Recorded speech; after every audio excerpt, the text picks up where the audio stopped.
That's too close in the face. Hello. Okay, now I can hear her. Yep, now we can hear you. We'll let you know when to start. Okay. All right. Do I say hello? Nope. Jesse's going Okay. to count you. He's going to go 3, 2, 1, and then after he says 1, you're going to pause for a second, and then you're going to start saying it, okay? Okay. Okay. Okay, ready? Are you guys ready? Wait, I'm one ready. second. Okay. 1 second. Okay, ready. Okay. 3, 2, 1.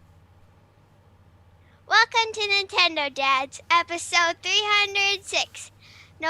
Recorded on November 19, 2020. On tonight's episode, we discuss 2020 Game Awards, Animal Crossing, New Horizons updates, and so much more. Jesse, cue the music.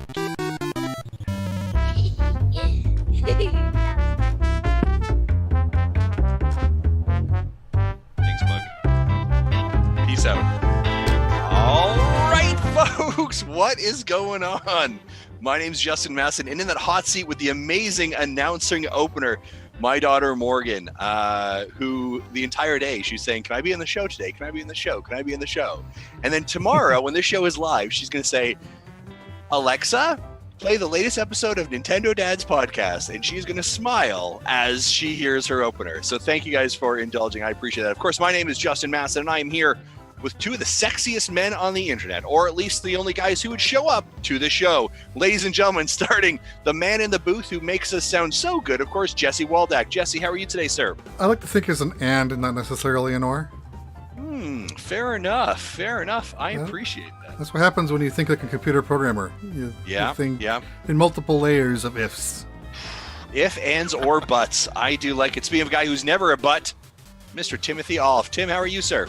Hope not. I'm doing, as I always say, I do much better now when we get to do the show together and chit-chat about the week of gaming news. So I'm much better when I'm here than the week lets on. So Good, excellent. How you doing, Justin? I'm doing great. Yeah, thank you so much, Jim. I'm excited. You know, I was thinking about it recently, not to kind of make it sound like a downer, but I agree with you, Tim. Like, I'm so excited to come together because I'm realizing more and more as the world is slowly burning around us in COVID, right, and lockdown, that this is really one of the only places that I get a really good social interaction. I get to hang out, and if we were all face to face, we could be at a pub having a drink, having a bit of a laugh. But this is really my opportunity to connect socially. I'm so appreciated and to be here with you guys as well. So lots going on, but doing well. Thank you so much for asking. Ladies and gentlemen, it is just the three of us running this ship today. Mr. Marty Estes, we have said, get out of here. He was so salty last episode that we're like, you need a week off, pal. You need to go take a knee. All right, you were just so upset. So, but in truth, though, he's just taking a bit of a rest. He had an early morning, so we're letting him off. Ladies and gentlemen, let's just jump right into it. And of course, we start our show off with a segment that I sometimes shake our head that we do. Jesse, cue the bumper. Back in my day. Yes, the back in my day bit. Now, what have we done here? We have done wow. So, truth be told, ladies and gentlemen, behind the scenes here, I am looking at this document, which, Jesse, thank you for pulling this together, is 4 pages long. 4 pages. And Are you kidding me? Well, this is November. This is the week everything comes out. So there's something around That's every fair. year. That's 100% fair. And I still take out the Japan and sometimes the Australia stuff. But if it's North America or Europe, I include it unless it's like something really special. Okay, that is fair as we do talk about, like, this is a really big list. But yeah, because this week typically is the big list, the big week, right? This is the before Black Friday, right? Nintendo does a lot of dropping. So when we go through this list, you'll be like, oh, that game's great, that game's great, that game's great. And we're going to see why. Sorry, Jesse, I interrupted you. And then, we've been kind of going back and forth between sorting it by year and sorting it by date. And I like it by year. Marty seems to like it by date. I've got it formatted by date again. So again, give us a comment, reply to the video on YouTube, give us a tweet, tell us on Discord something, email, voicemail. I don't care. Yeah. But let us know which of the two ways do you like it, or do you not like this segment at all and you think we should scrap it? Let us know. And that's okay. That's 100% okay. I don't know how we got to this point, and I must have been gone for a week or two. And I come It back. was and Marty's it's awesome. idea. And Yeah, we're gonna have a little bit of a fireside chat about this, ladies and gentlemen, in post production one of these days. Let me run through this, but I think there's some pretty incredible games here. This is gonna be starting on the date of November 15th. In 2004, Metroid Prime 2 Echoes came to the GameCube. Yes. 2004 also was Donkey Kong Country 2 for the GBA. 2007 was Raving Rabbids 2 for the Wii. My gosh. And 2009 was New Super Mario Brothers released for the Wii as well. Tim, you looked excited about Metroid Prime? Yeah, just a tad. Yeah, just a bit of a fan. I have only ever played Metroid Prime 3. Never played any of the other ones as well. So I'm really hoping, fingers crossed, that we get that Switch Collection trilogy, which I would be absolutely all on for. November 16th in 2001, Wario Land 4 was released in Europe on the GBA. In 2001, the Pokemon Center was open in New York City. I did not know there was a Pokemon Center in New York City. Is that still open? I thought that's what they converted to Nintendo. Is that what they converted to Nintendo stores? I could be wrong. Sure. Yeah. Okay. 2007, Super Mario Galaxy was released in Europe for the Wii. Such a fantastic game. Absolute 2007, man. 13 years ago. That's incredible. Animal Crossing City Folk was released in North America for the Wii. And Art Style Digidrive? Yeah, all right. Was released in North America for the DSi. I don't know. Never heard of that one. I don't know. What's going on in this stuff here, folks? Mecca says he thinks they closed it down between 2004 and 5. Okay. Thank you, Mecca. I appreciate that.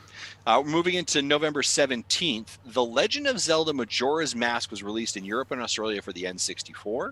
Donkey Kong Country was released on the GBA in 2000. Luigi's Mansion was released in North America on the GameCube in 2001. Wow, that is incredible. So really, Luigi's Mansion was just shy of 20 years. It's just pretty crazy. Yeah, well, of GameCube course, launch. Yeah, of course, we cannot have a list if I do not mention some NHL game. I think that's part of my Canadian quota. NHL Hits, spelt with a Z, by the way. 2002 was released in 2001 on the GameCube. There is an irony in that, I'm sure. Metroid Prime was released in North America on the GameCube in 2002. Metroid Prime Fusion was released in North America for the GBA. Hold on a second. So the same day in the same year, Metroid Prime and Metroid Fusion came out on different consoles. Yes. Yep. Yeah, 3D and 2D on the same. That was controversial. No kidding. That was the last time Metroid got that much love. I can tell you that right now. You know. Yep. But we all hope for the same kind of general time. And we all know Fusion is the best game. I do have that one. I think I have Fusion on my Wii U. Is that right? Does that sound right? You probably do have it on the Wii U. Yeah, because you could do the virtual console for that. Yep. Yeah, I think I might even have it on my 3DS too. Yeah, if you were in the ambassador. Oh, I don't know. Were you ambassador program? For what? For the 3DS. So funny story. I didn't think you had a 3DS right away. No, we didn't. So what I did, here's a really super funny story. So I borrowed my friend Russell's 3DS. Okay. I'm like, Russell, I'm borrowing your 3DS. He's like, yeah, not a problem at all. Cool. So he's got some games on it, right? And I thought, oh, well, sure, I'll just sign out of his account and I'll sign in create my own account and I can just use my own stuff. You can't do that. No, you can't do that. So somehow during all this event, I basically stole all of Russell's ambassador 3DS stuff that he ended up getting. So I said to him in the end, I'm like, so here's the deal, Russell. I have messed up greatly. I'm giving you your your DS back. However, yeah, you're not going to have the games on it. Can I buy you like $110 or $150 eShop credit card so you can go buy some new games? He's like, yeah, that's cool, whatever. I was like, awesome. So I have some of the ambassador games on my 3DS because of my account. It is such a messed up thing. It was the first time that I ever got scared off. So I started to really understand Nintendo's really deep, thick, sticky account system that scares the bejeebus out of me. To a point that I'm gun shy about doing anything on account systems anymore because I'm afraid I'm going to lose everything. Antonio called you a criminal. It is a criminal move, right? I don't blame Antonio. He's 100% correct. Moving on here, 2003, Mario Kart Double Dash, which some people argue is the very best Mario Kart ever, which I will still say to you, never played. Came out on the GameCube. I really like that one. 2005 Mario Kart DS was arrived on the DS in Australia. Yoshi's Island DS arrived in Australia as well in 2006. Resident Evil: The Dark Side Chronicles was released in the Wii in 2009. I don't remember the Dark Side Chronicles. Was that was Wii the exclusive? shooter? I think that was the shooter, wasn't it? No idea. Okay, awesome. Maybe you can check that while we're looking. Yes. 2009 began probably the most epic franchise that has ever graced any Nintendo console. And of course, I'm speaking, ladies and gentlemen, to Just Dance arriving on the Wii and continues to be there. As a matter of fact, this week, I believe the new Just Dance game was released as well. But not on the Wii. But no, not on the Wii. This is the first year. Was the last 2019 year was the it was last on the year. Wii. Ladies and gentlemen, It had an Just 11-year Dance had run. a 10-year. 11-year run. Last year. Well, okay. 2009 yeah, through 19. Yeah. Right. 11-year run for Just Dance on the Wii. Couple things. That goes to show how big the Wii was. Second, how many people buy Just Dance? Probably the only game they buy.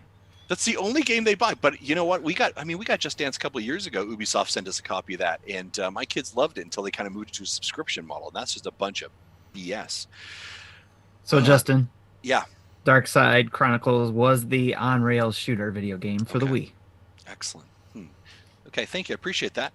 Tim, Tim at the Google, at the console. And also, speaking of Just Dance, for those of you that have been around Nintendo Dance long enough and our Extra Life streams, some of you will remember that I think it was my 2018 Extra Life goal for the team, if we met our goal, was I did All the Single Ladies by Beyonce with my daughters and streamed it live. There is a video on our YouTube channel of me dancing to All the Single Ladies, and maybe we'll put that out there as well. We're going to move on to November 18th. 1993, The Legend of Zelda Link's Awakening was released for the Game Boy. Such a great game. I love that game for the Switch. It's really good, probably for the Game Boy as well. 1998, the Game Boy Color was launched in North America. 2001, the GameCube was launched in North America. So again, we're seeing that this is a common week, obviously, for console launches. So Luigi's Mansion was released before the GameCube? It looks like a day before. Yeah, well, that's possible. Yeah, that's interesting. Wario Land 4 was released for the GBA in 2001. 2005, Pokemon XD Gala of Darkness? Gale of Darkness? I do not remember this. Of course, I wouldn't know much. It was on the game. I've tried playing that multiple times, and it is so slow-paced. I couldn't continue. 2008, Castlevania Judgment was on the Wii. 2008, also Sonic Unleashed was on the Wii. 2011, Skyward Sword Legend of Zelda, the 16th game in the series, was released in Europe on the Wii. What do you guys think of Skyward Sword? This was a very divisive one. Here's the thing, I did not play it, but I did pick it up when it came to the Wii U, because it came through as like a digital download. Yeah, it's like Wii Virtual Console, but they didn't call it that. I picked it up then. This is a very divisive one. I liked the game. I called it a good 50-hour game that could have been a great 30-hour game if it didn't have all the bloat. Fair enough. I also say that about myself. I could be a good person if I didn't have 50 hours of bloat. I did not play it. I bought it for my oldest at the time, and because I told him, I said, I'll buy the game if I can keep the controller. I think it was that one that it came with.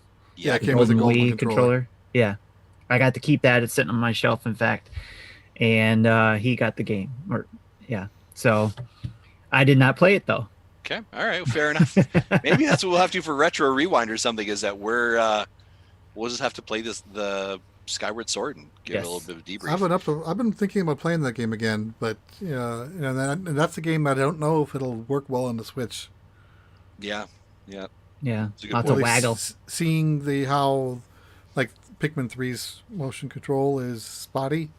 Mm-hmm. I still suffered through it because I still think that's a better way to go than the controller controls. Just because that's how I played 3 games of Pikmin in the past. Right. But it was rough. Yeah, fair enough. Speaking of rough, 1986 Balloon Fight released on November 19th, as part of the Game & Watch series. 1999, Super Smash Bros. Was released on the N64 in Europe. 2003, Double Dash came to the GameCube in Australia. And in 2006, the Wii was launched in North America. This was also the same day as Call of Duty 3 was released in North America on the Wii. This also was the same day that the following games Launch were released titles on the Wii. Launch Launch titles. Rayman Raving Rabbids, Red Steel, Legend of Zelda Twilight Princess, Wii Sports were also launched on that time as well. Legend of Zelda Twilight Princess did play that as well. I thought that was great. A lot of people raved Red Steel because they were like, Red Steel was a great example of the waggle function of the sword. Yeah. Yep. Interesting, Call of Duty. I think this is a very interesting one. We're seeing it announced here on the Wii. Tim, can I get a check? Call of Duty was also on the Wii U in some game format. I can't remember what. I want to think it was Black Ops. Black Ops 2 was, because Black Ops. That's a funny game because it tells you how many people are online when you play. And back when it was new, there'd be like 300,000 people on the PS3, maybe 50,000 people on the Wii. You boot it up today, like 55 people. It still shows the fifth count, but it's still got a player base. It was Black Ops 2 and also Ghosts. Yeah. So it's very interesting that Call of Duty has found its footing or found a place on the Nintendo consoles, but the Switch seems to be the one right now where they're staying away from it, which is ironic because it's probably the one they should be on right now from a install base. Tim, you got something to say about that? I was going to say, going along the same lines, it's before where we've talked about a game not coming because of lack of power. There's now online cloud streaming that potentially could be done. So I don't know what Activision is doing with that. It's still Activision that owns that, right? So yeah, that hasn't changed. Who knows what they could potentially do in that area if cloud-based games does well here in the with what they did with Control and all that kind of stuff, the other companies. If people are making money on it, then Activision could jump in and say, here's Call of Duty. But it also depends on how well it controls too, I'm sure, in the cloud. So yeah, absolutely. Be very interesting to see. So continuing this in 2007 on November 19th, Link's Crossbow Training was released. I didn't realize that was only a 1 year anniversary game. 1 year later. I thought that was later. I thought that was later than that. That is a classic. Fling Smash in 2010 for the Wii, and moving on to November 20th, Ghost Squad for the Wii, Trauma Center New Blood for North American Wii, and in 2009, New Super Mario Brothers Wii was released in the Wii for Europe. And then rounding out the final couple of dates here, ladies and gentlemen, because we're almost done. You're like, this is the longest segment ever. Why do we do this? November 21st, 1997, Donkey Kong Racing was released on the N64 in Europe and Japan. In 2003, Mario. It was Diddy Kong Racing, and I was hoping that Marty would be here to read that. Okay. Fair enough. Did I say Donkey Kong Racing? I probably should have said that. I probably did. Yeah, it sounds about me. 2003, Mario and Luigi's Superstar Saga was released in Europe for the GBA. 2004, the Nintendo DS was launched in North America. 2014, holy cow, the first wave of Super Smash Bros. Amiibo was released in North America. Crazy fact, ladies and gentlemen. This was about 4 weeks after Nintendo Dads had officially launched. Yeah, we were like episode 5 or 6. Episode 5 or 6 was when that had come, because I had actually been down at the Nintendo store in early October, and they had, with Jody and I were down there for a 10-year wedding anniversary, and we went to the Nintendo store, and they had all the Amiibos, but they were all in glass cases because they were not for sale yet. They had not opened them up, but you could actually see them and take a look at them. And I was like, oh my gosh, this is so amazing, taking photos. And Jody's like, what are you doing with your life? She was actually probably asking herself that question, what am I doing with my life? But God bless her. But if you did that today, she'd be like, okay, he's just being him again. Yeah, you again.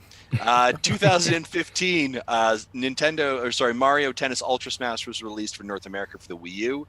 And in 2017, Animal Crossing Pocket Camp was released on mobile devices in most of the world, which is interesting because obviously there is a 3-year anniversary that kind of just occurred for that. Yeah, I just got an update, and I think you can get in New Horizons, you can get a phone case that has the Pocket Camp logo on it. Yes, if you have tied everything, but you're burying the lead, Jesse, because we're going to get to that soon, right after the news.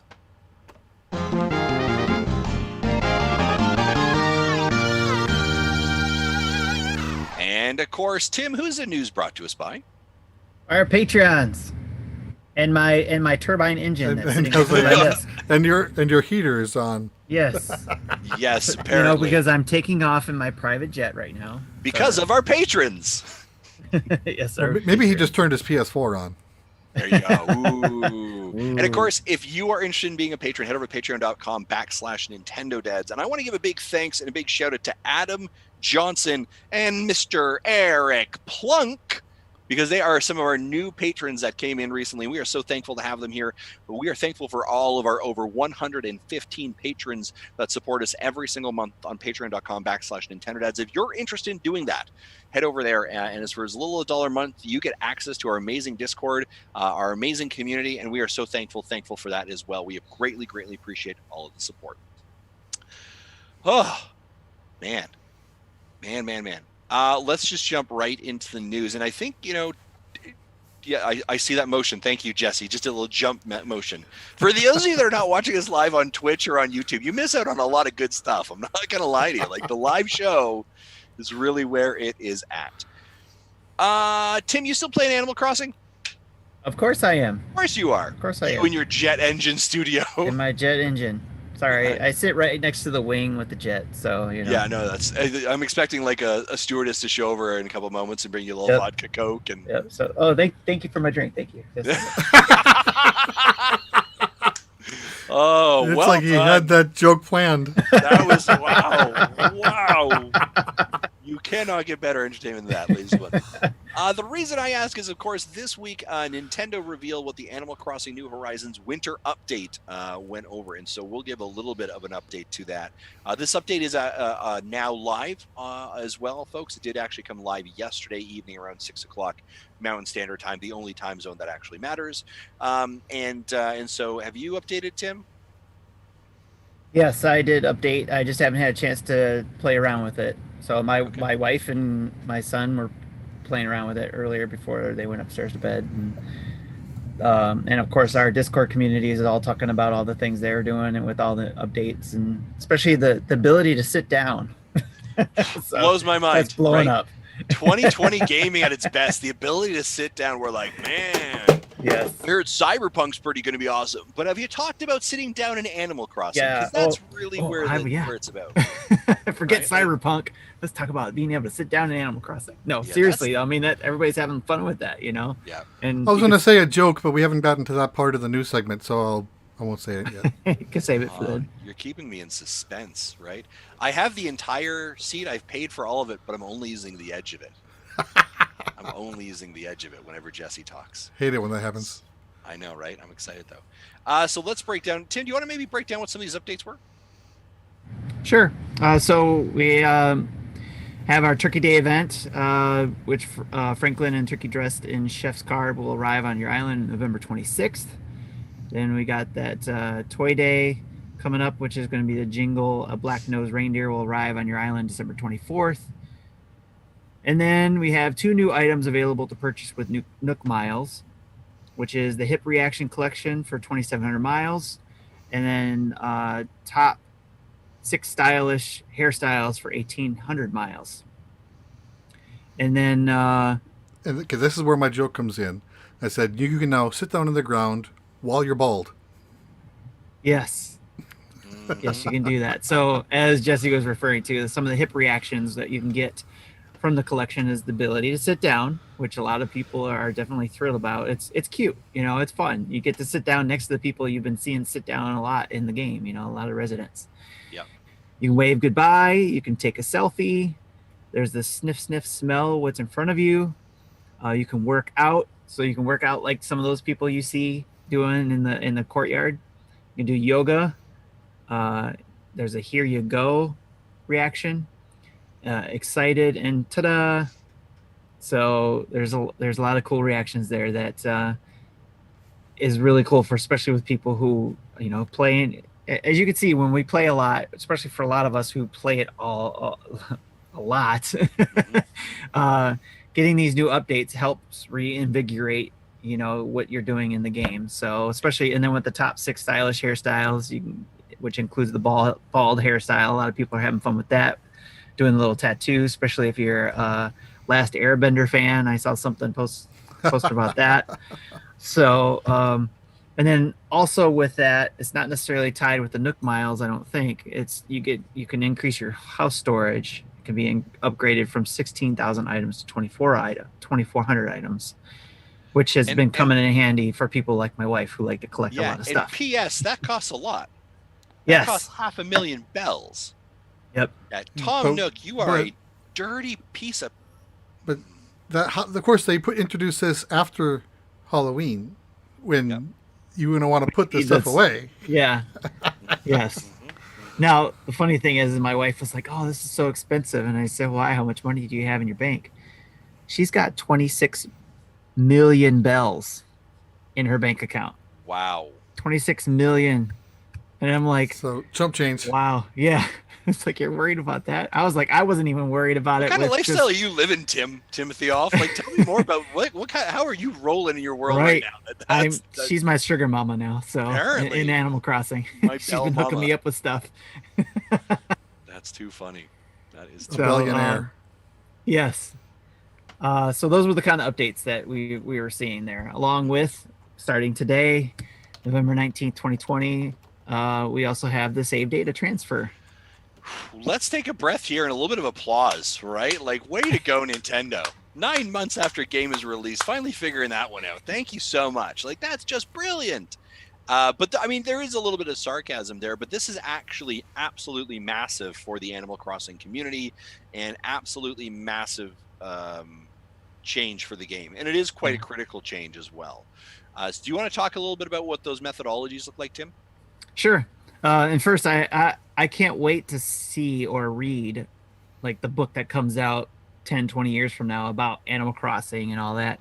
Hopefully there'll be something in there about why they weren't able to come out with these features right off the bat, and the decisions that went in to kind of take the time to do this. So, but the two methods are the full island transfer. We got the transfer. It transfers the entire island, including all progress, customizations, neighbors, and island rep to another Switch. And then there's the single player transfer, which has more underneath that, which is it's used to transfer a single resident to a new Nintendo Switch system.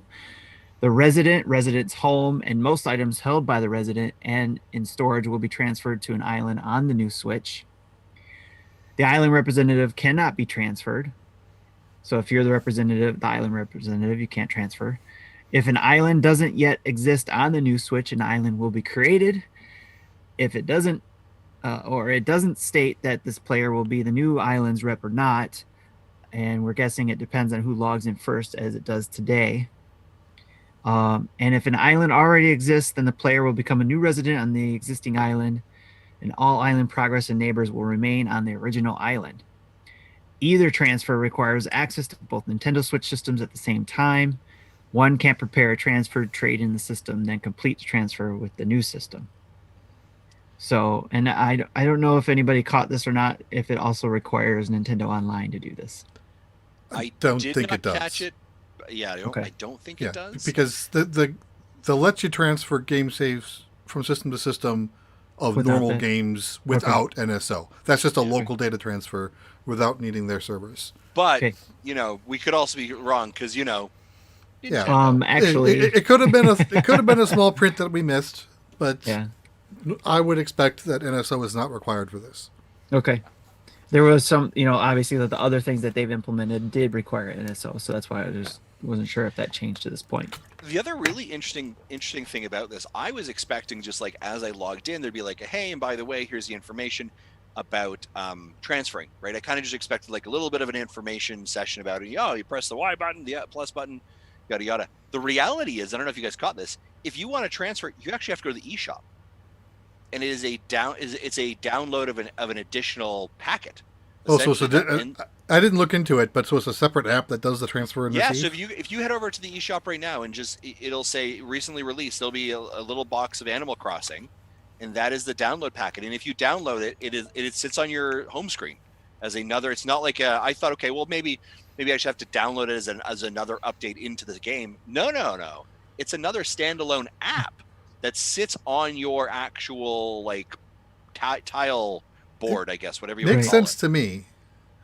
That's probably how they got around the issues that they were running into. Yeah. Right. You know, it reminds me a bit of we talked about the Skyward Sword earlier.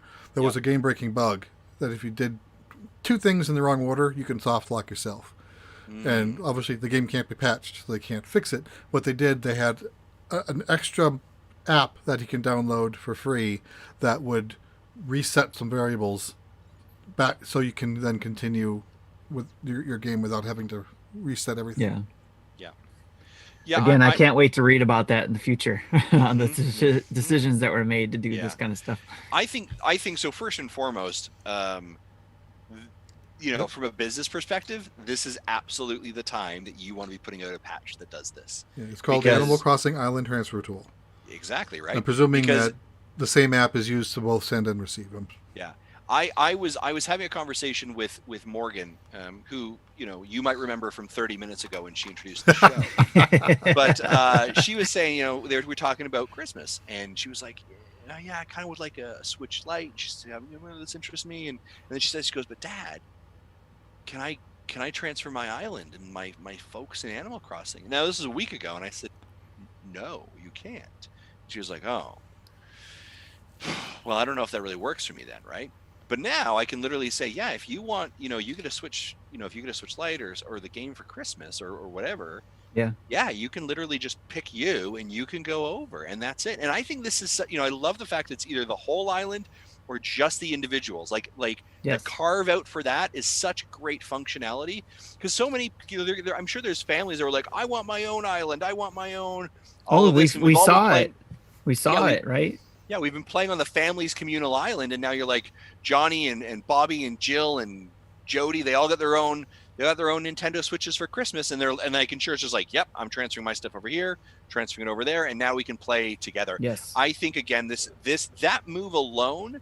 Now, if you're not in the know, you don't know, but I think that move alone will help to move a lot of people who are thinking, yeah, I might get another Switch for these various reasons. More sales. Yeah, I think so. Both hardware and software. Yep. Absolutely a brilliant move there as well. Anything else that from there, Tim, that you're thinking for the update? To end it off, they did say that the next free update is scheduled for late January 2021. Yeah, exactly. So, which makes sense. So there's some interesting wording there. The next free update. Yes. Right? If you use the word free update, you imply that eventually something is not free. Correct. Right. So we will see in 2021 what Nintendo's long-term strategy is from a monetization model, whether it's a season pass, which I'm suspecting is going to be seasons pass, by the way, or a bundled out. You know, here are 5 different bundles, or the seasons pass for $40 is probably how this is going to go. Yes. So if you want, folks, you can even bet or put down that there's gonna be a season pass in 2021 Animal Crossing. You mark the ship out, whatever it is. Okay, going to Discord and marking it down. Thank you, Tim. I do want to mention thank you, Rob, in our Discord chat, our Twitch chat, for saying that as an FYI, that expanded storage that Tim was talking about actually does take a full day to go into effect. It's just a regular house update, except for Yes. you don't see any visible space. It's just storage. Correct. Yeah. A couple other things I do want to mention that were not necessarily mentioned here, but was found out later as well. On New Year's, there is actually a New Year's event and countdown as well that will be occurring on the island. I believe there's fireworks or some kind of countdown. So, you know, much like Halloween, you went to your island to maybe see and celebrate. Apparently, in Animal Crossing, you go to your island on New Year's as well. They'll be celebrating the new year and new change as well. I think Animal Crossing does an absolutely fantastic job of this. My kids were excited to watch a trailer. I get asked almost every single month, Dad, aren't we supposed to get a new update for Animal Crossing? Is it supposed to be a little thing? Like they're constantly asking those questions. And that's the kind of like... And those are the right questions to ask. That's exactly it. For that age group, right? Like, yeah. And it was something that when the trailer dropped yesterday, we sat around and watched it together. And, you know, Morgan was like, oh, can I see that part again? Oh, do you remember that thing? So it's very engaged content. All right. Just checking out here. Anything else in the chat so we need to be aware of here, Jesse? I don't think so. Oh, okay. Right. Able just says, and you have to have the 500K in your pockets. They will Yeah. not let you pull it out of the bank. Yeah. Yeah. I was sitting there with Tom Nook, and I only had like 35. He's like, hey. Yeah, my wife mentioned that too. That's when where's I your found half? out about the 26 million. I kind of felt like saying if I could, I'm like, yo, I'm good for it. Like the Right. ATM is right there, the ABD is right there. I'm good for this. Why are you busting my chops? Have you ever Tommy? seen those videos of this guy who puts out fake directs of quality of life that would Yeah. be great additions to the game? I think that was one of them. Yeah. Yeah. I'd love for your character to be like, hey, Tom, my credit score. You want to check my number? Check my credit score. We're good here. We're good. What do you? That's not my credit card. That's not my loan. I didn't buy that. What are you talking about? And there's just like a whole parallel of life going down sideways. Funny. Welcome to 2020. I am still shocked that there is still some simple like improvements they have not made. Like, Yeah. why can we not be in the Able Sisters and multi-order? That's Yeah. another I like that item shirt, from those I like that videos. shirt. I Yes. like that shirt. I like that shirt. I don't need to be going in and out. This is a UI thing that needs to be fixed here. All right. Yes. Maybe that's the part of the season, because I would buy that season for quality of life stuff. Season pass just for this, just for the quality. I wouldn't care about all the other seasonal stuff. Just if it's quality of life stuff, I'd be like, yes. Yeah. Maybe Okay. they'll give you folders in the Switch main menu. that's something else. That's another Man. topic. Man, talking so much about Animal Crossing, it's like we should have our own podcast dedicated to it. Yeah. Maybe. Speaking of which, episode 20 dropped about 3 hours ago.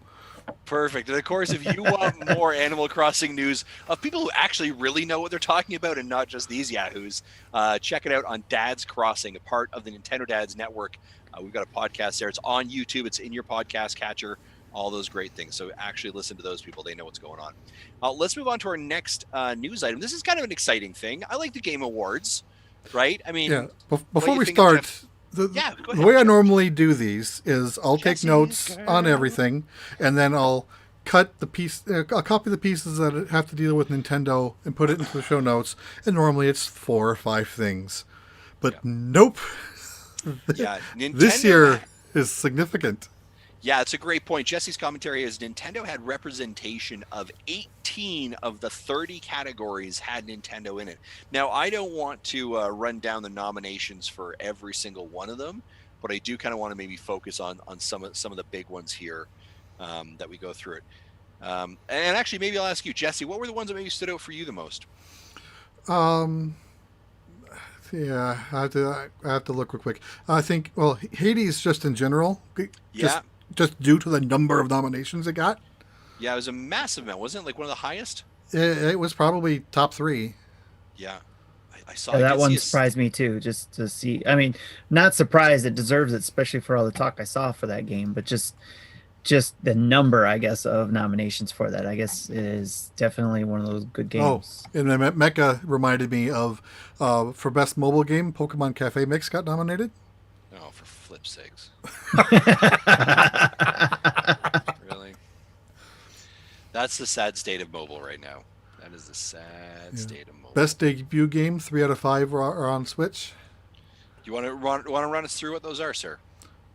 Carrion, Raji and Ancient Epic, and Roki. Yeah. My vote's for Raji. My vote's for Roki. Okay. I haven't played any of them, so I can't say. And then, Carry On was good too. Yeah. Last year's best family game was just all Nintendo. This time, Nintendo has 4 out of 6. They have Animal Crossing, Mario Kart Live Home Circuit, Minecraft Dungeons, and Paper Mario: The Origami King. Yeah, I mean, Going up I'm gonna against Crash 4 and Fall Guys. Yeah, I'm gonna say Animal Crossing's gonna take that one. Like Animal Crossing's probably gonna sweep a lot of these statements. I think if they're in the category. Yeah, and then Animal Crossing got a nom, and Hades for Game of the Year. Yeah, and that's interesting because they are in some big contenders there. Animal Crossing: New Horizons, Doom Eternal, Final Fantasy VII, Ghost of Tsushima, Hades, and The Last of Us Part 2. I don't think Doom Eternal is going to take it. I don't think Final Fantasy VII is going to take it. I think Last of Us 2, Ghosts or Last of Us are the Last of Us or Ghost, I think are going to take that. I'd like to say Animal Crossing. It's tough to say. Like, I mean, I've seen multiple times. I'd love to see Animal Crossing win just to see the Twitter throwback from that. yeah. But well, I mean, like Animal Crossing just has such a longer tail. Do you know what I Yeah. mean? I think, and that's one of the things that I find, again, Nintendo's doing that really well. But I think Animal Crossing landed at the right time, sat in the right pocket, which was literally a week before a pandemic started, or the week a pandemic started, and sat culturally in that zeitgeist for such a long time. Whereas something like a Ghost of Tsushima, and yes, I understand there was an update that occurred last month, right? Last of Us Part 2, they own that pocket, and they own that conversation for 2, 3, maybe 4 weeks, and then they move on to the next. Then it's on to the next thing. I don't see the Which then was light. Ghosts. Yeah, and Ghost is the same way, right? And I do agree that there's hype cycles of games, right? There's a peak and valley, of course there is.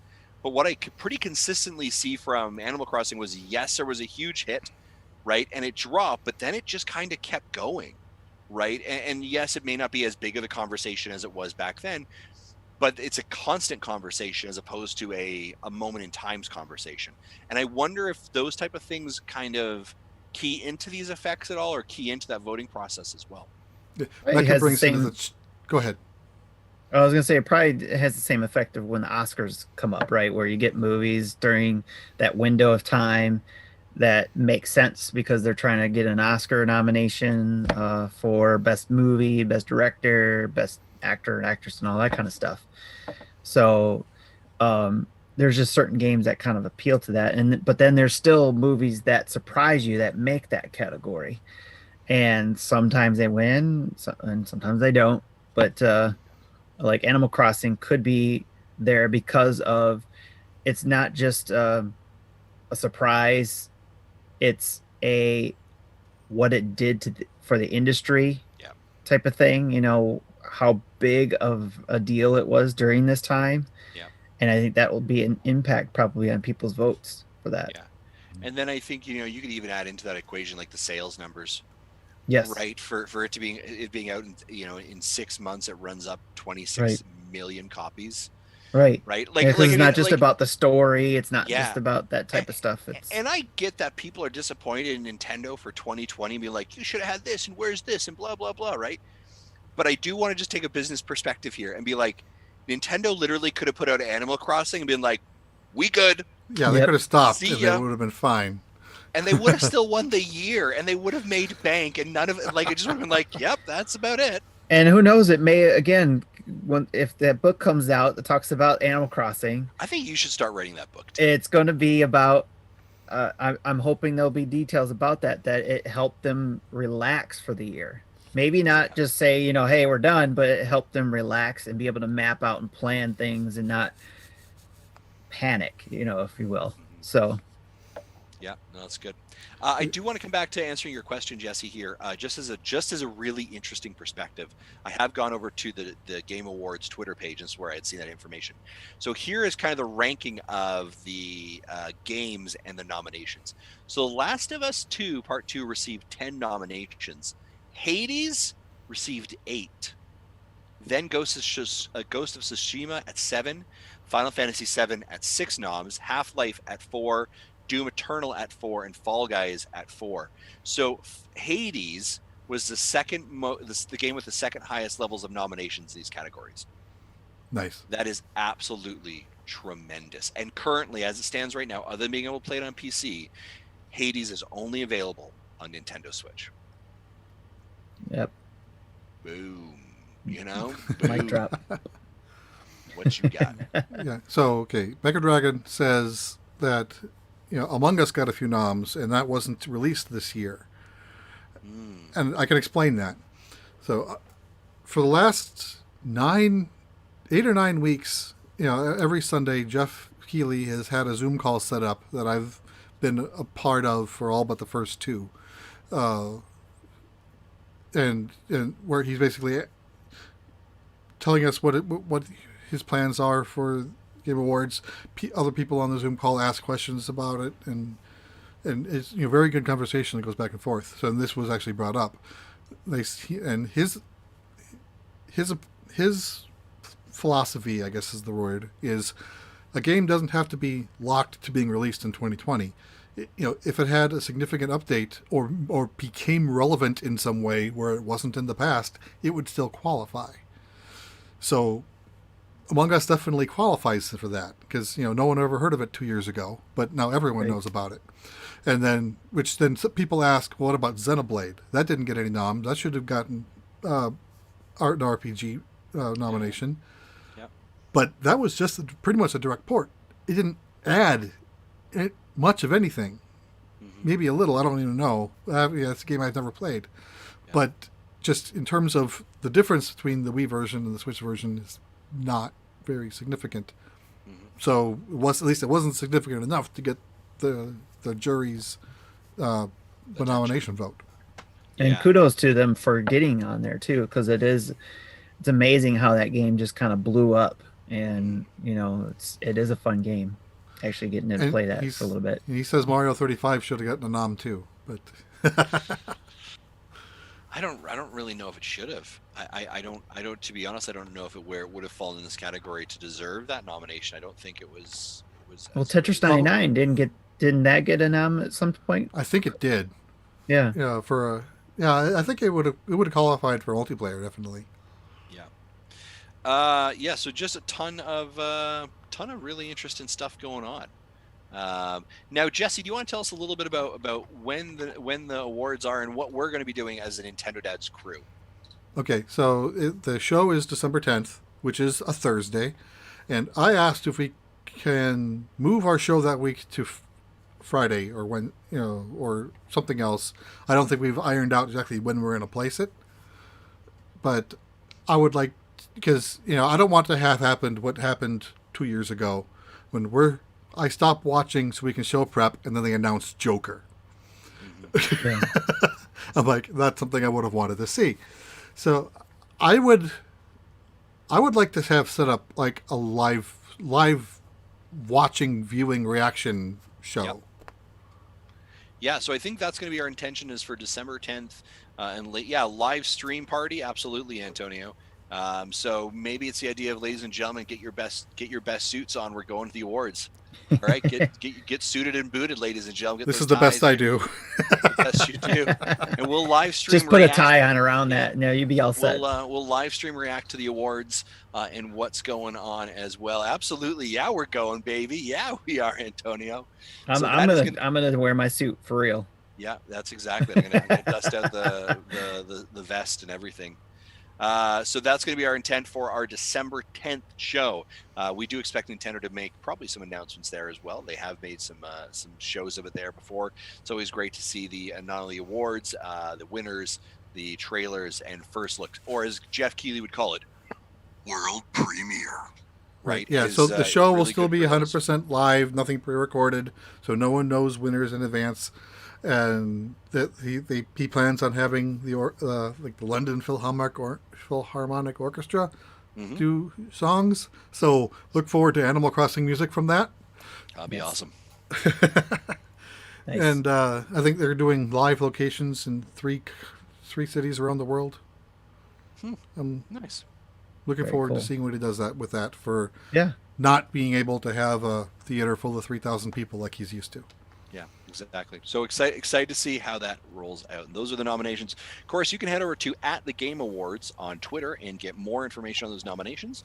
And we'll be excited to have it as well. We will, of course, have our Game of the Year 2020 version of our award ceremonies. By the way, we don't send out anything, and none of the publishers, developers seem to care at all. But that's okay. We really do it for our own sake. Every once in a while, we'll take someone and say, congratulations, you're our Game of the Year, and we'll get a happy face or a heart back, and that's We'll be doing it the same way that we did last year. that's fine. That's exactly Seemed like it was fun.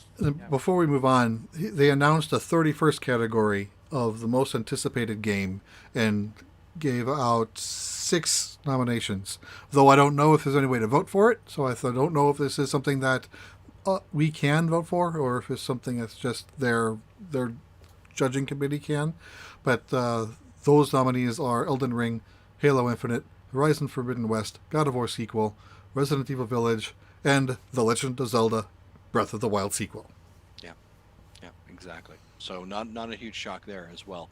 Also, I do want to clarify, there is a category best streamer, right? Is that right? The best. There's something like that. Yeah. Best. Well, there's like 3 or 4. There's like different esports type of categories. Yeah. Yeah, but like best streaming personality, like Tim the Tatman was nominated this year. Alana Pierce, I think not Dr. Lupo, Nick Merckx, these kind of guys. I just want to make sure that this group knows that I can neither confirm nor deny that we were the 7th nomination. Just think about that. We were shortlisted 7th nomination, and fell off. But that's okay. We'll give it to those other individuals. We appreciate that. Yes.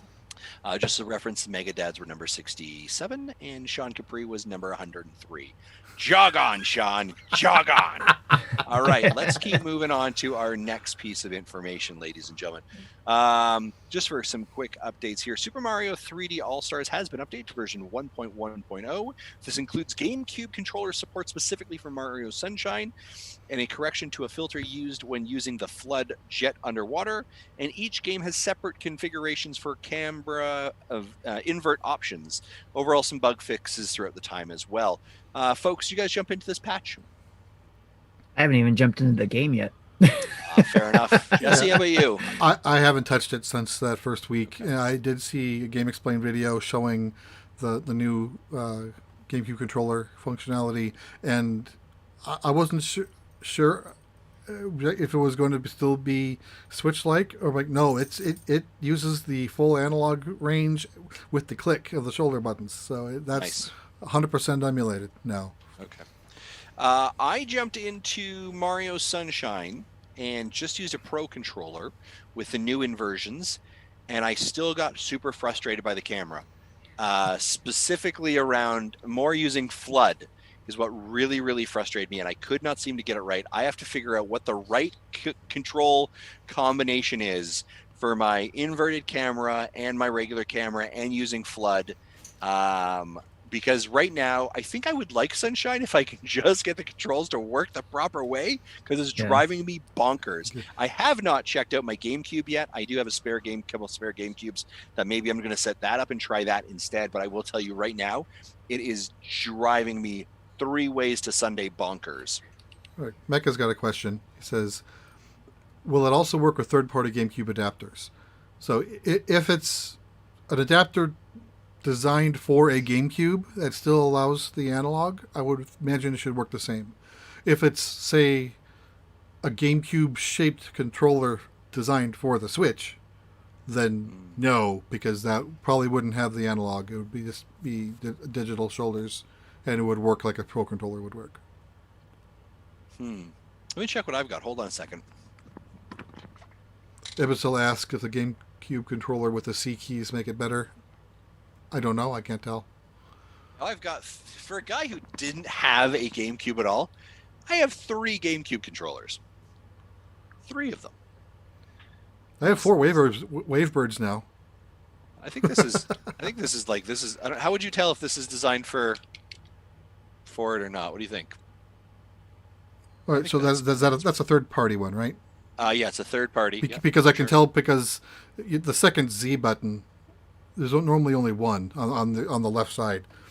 Oh. There's normally only one on the right side. But what's the controller port? Is it USB or is it? Yeah, it's USB.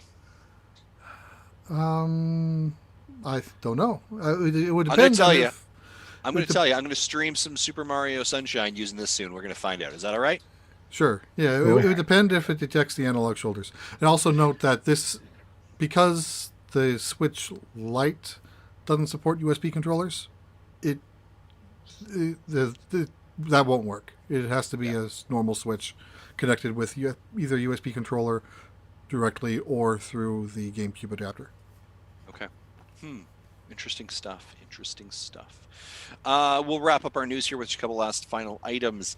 Persona 5 Scramble, the Phantom Striker, is listed by Asian Retail, supports English and Japanese language audio and subtitles, scheduled to be released February 23rd, 2021. Now, this does not mean that the official North American release will be on this date, but it is a possibility. We've seen some announcements and releases work like this before. Jesse, tell me more about this. Okay, well, in fact, in terms of facts, this is all I know. But Persona 5 Scramble is like the Musou-like game, like Hyrule Warriors, Dynasty Warriors, etc., set as in the Persona 5 world as a sequel to the original game. Okay. There is a Japanese demo. I downloaded it and played it using a lot of Google Translate. I think there's a video on our YouTube channel with that. Yep. And I remember liking it, but I think the way my opinion of Age of Calamity is, my opinion of Phantom Strikers may also change. So I'll see what it looks like when it gets closer to. If there's an English demo, I'll probably give it another go. Okay. All right. I like it. All right, folks, ladies and gentlemen, that is our news. Let's jump into our events, will we?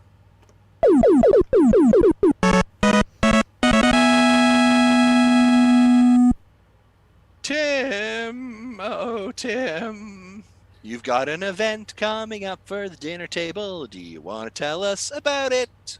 Yes, sir. It's just another reminder to let everybody know that normally the dinner table episode is done every third Friday of every month. But this month, the votes counted that we would do it during Black Friday. So next Friday, it's Black Friday in the United States, the day after Thanksgiving, and we'll be doing the show at the normal time, 10:30 p.m. Eastern time. Again, Jesus' time.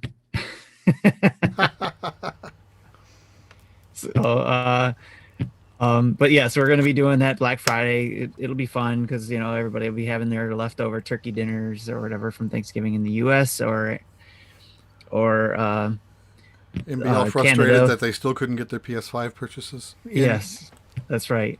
Well, we'll hear some Black Friday stories, I'm sure, and again, we'll be talking about our appetizer, which is Retro Rewind. We've been playing Pokemon Gen 1. I've been personally playing the yellow version, and others have been playing either yellow, red, or blue. And then the group will then decide what the next month's Retro Rewind game will be. Instead of me picking it, it's the group picks it. And then the main dish is just talking about Black Friday. What does it mean to you, and what does it mean to the gaming industry? That'll be the main dish topic. And then, of course, we have our side dishes, which is what everybody brings, which is you can bring whatever you want to talk about with the group. And when I say everybody in the group, that's all our Patreons who have access to Discord and can get in on our chat channel, our chit chat channel. That's when we get together at that time and just I call it a buffet because dinner table used to be set topics like appetizer, main dish, side dish, and dessert. And I had the topics going except for the side dishes. But the buffet has been more of to kind of keep it an open, like I said, buffet. You come in, get what you want, and leave when you're done. So it gives the opportunity for guests to come in and leave when they want. And talk about the things that they want. So it's been fun. A lot of people have been staying on, and I try to record at least an hour or two of it so that people who can't attend can listen in on what that snippet is and of the show. And then, but it tends to go on past that time too. I think some people have called it cocktail hour afterwards or whatever. So Closing time. Right. Nice. Yes. It's a lot of fun, and a lot of times there's been times where I've been up till 3 or 4 in the morning chit-chatting with people. And there's been times where we ended it sooner. So it's open to anybody who is a Patreon for $1 or more can get into the chit-chat channel, and we just discuss. And again, side dishes are you bring your own topic. It could be just regular adulting stuff, parenting stuff, an old game you've been playing, a new game you've been playing, any games you've been revisiting. So lots of people jump in, talk about it. Lots of people jump out, and just it's a revolving door. Lots of fun. And again, I just wanted to make sure people knew that if you're listening, it's on November 27th, 2020 at 10:30 p.m. Eastern Standard Time, which is Black Friday in the U.S. Yeah, it's a great point. It actually gives me a good opportunity to lean here as well. What I will tell you right now is that we are not 100% sure yet whether we will have a November 26th episode of Nintendo Dads with the traditional crew, as we would see here. Obviously, Jesse, Tim, and Marty being American. That is their Thanksgiving. Of course, me being Canadian, knowing that the only true actual Thanksgiving is one that occurs in early October. False. But you people in the South, you can have your craziness. One of the other things that you get so wrong. So nonetheless, we will either have the entire crew or part of the crew here, or if there is no one available, you'll get a Justin Jabbers episode brought to you by me and potentially my daughter, or jabber about all kinds of stuff. So there will be an episode, it just may not be our traditional format. And then speaking of events as well, ladies and gentlemen, actually, Tim and Jesse do not know this. December 3rd, right? That is our show after that. December 3rd, we are expected. Our guest for that night is going to be Mr. Ash Paulson, formerly of Game Explained and Good Vibe Gaming, is going to be joining us as well to jump in as our special guest on the December 3rd. And of course, Nice. December 10th is going to be our Game Awards session as well. December 17th will be a regular episode. And then we'll be getting into our Christmas and holiday seasons. And for some odd reason, I turn out to not be the Scrooge of this company, and I let these gentlemen have a couple of weeks off. By the means, they do not get paid more, and I do not give them a Christmas bonus, but I do let them have a day off. Ladies and gentlemen, that Thank is you. what's happening. You're welcome. I didn't say yet. I may change my mind. Do not push me. Do not push me. Bah humbug. Bah humbug, indeed. Let's move on to some more of our fantastic events. Jesse, this is really in your realm. This is the Pokemon Go stuff. Can you give us like a high-level 2-minute version of what's going on here? I'll try. There's like 3 pages here because a lot of stuff dumped yesterday. So I just found out literally during the pre-show that the special bonuses that Niantic has started back in March, which was originally scheduled to end, I think, at the end of November, which includes opening 1.5 times as many gifts per day as normal, no walking requirements for Go Battle League, double incense effectiveness, and others, has been officially extended to June 30th. So if you look at the Today tab and see when that expires, it'll say 222 days if you're looking at this before noon on Friday. So, and I had to open up Excel to figure out, to do that math for me, because I wasn't going to do that by hand. Also, okay, starting November 24th at 1 p.m. Pacific, Uxie, Mesprit, and Azelf will appear in 5-star raids again. Similar to the last time, it will be geographically dependent. So I don't know exactly where they'll all spawn. North America gets Azelf, I know, but the others I don't know. But if so, you'll have to check whether Asian regions will get something, Europe region will get something, and then Australia lands somewhere in there. So that's how those work. And they have a series of Go Beyond events. They all kind of accumulates to one final event at the end, which will make sense at the end.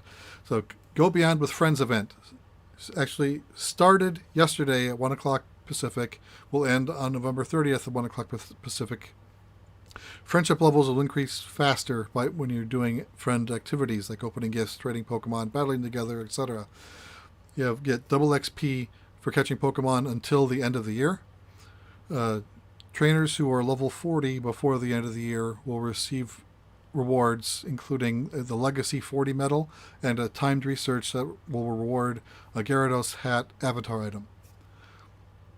Go Beyond with Seasons event.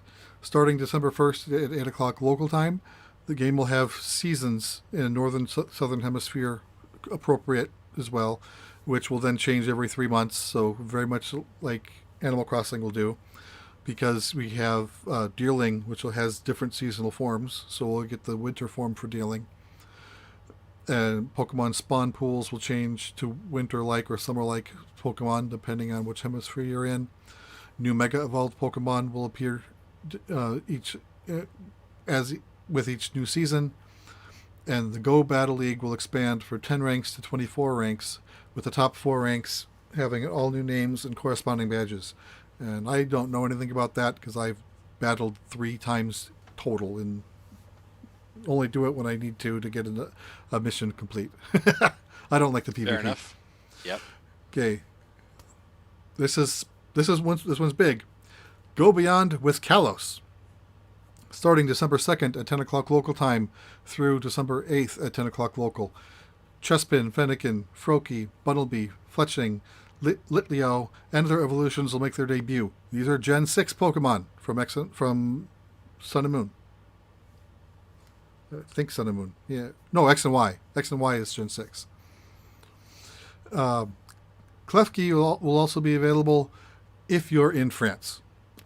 I don't know why that one is only specific to France, but that was the announcement. And then a mysterious Pokemon will be hatching from 1-star raids. They haven't announced which one that is. We'll find out. And if you didn't think Gen 6 could get any bigger, here, Go Beyond level 40. Niantic announced the level cap will be increasing to 50. Instead of being purely based on XP, it'll require various challenges must be completed before players can level up. The Pokemon will also be able to level up to 50. There'll be a new item called Candy XL. The Candy XL will be used to level up Pokemon past 40. It can be acquired either by catching Pokemon or converting and combining Candy into Candy XL. And there'll be other ways to obtain Candy XL made in the future. More information about leveling beyond 40 will be announced the week of November 30th. And then starting today, if you are in Australia and a level 40 trainer, you could be randomly selected to beta test post 40 content. If you are selected and level up to 41 during the test period, then you'll be given a survey. Okay. Wow, that's a lot of Pokemon Go information as well. So tons of stuff there, folks. Of course, you can probably go to Pokemon Go's Twitter page and get some of this information on our website as well. Mecha Dragon's actually me already. Okay, well, I do also want to say Mecha Dragon has called out that it sounds like you have to go to France to get one of these exclusively. So, ladies and gentlemen, this is my plea to you. This is why your Patreon dollars, your Discord's Prime subs, and all of your financial support is so critical, because we need to send Jesse to France to get Pokemon Go. That's really what you're funding, folks. And please, I did mention really Klefki was a France exclusive, but the reason why France is having exclusive Pokemon is because Kalos is based on France. And I completely forgot that because I didn't play X and Y very far. I didn't get past the second gym. That's fair. That is fair. Lots of news, ladies and gentlemen, lots going on, and that is our news section and our rumors. Let's jump into what we've been playing.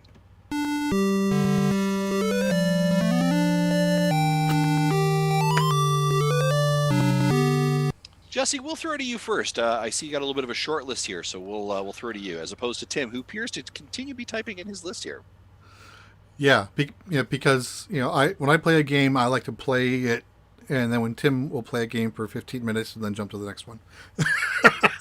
Tim is a sampler. Do you know what I mean? He's the guy at Costco walking around sampling everything. Jesse's like, I'll just take the hot That's been duly dog. noted by our people in Discord that that's how they are. Are you a Jesse gamer or are you a Tim gamer? So that's not wrong. So yeah. Yes.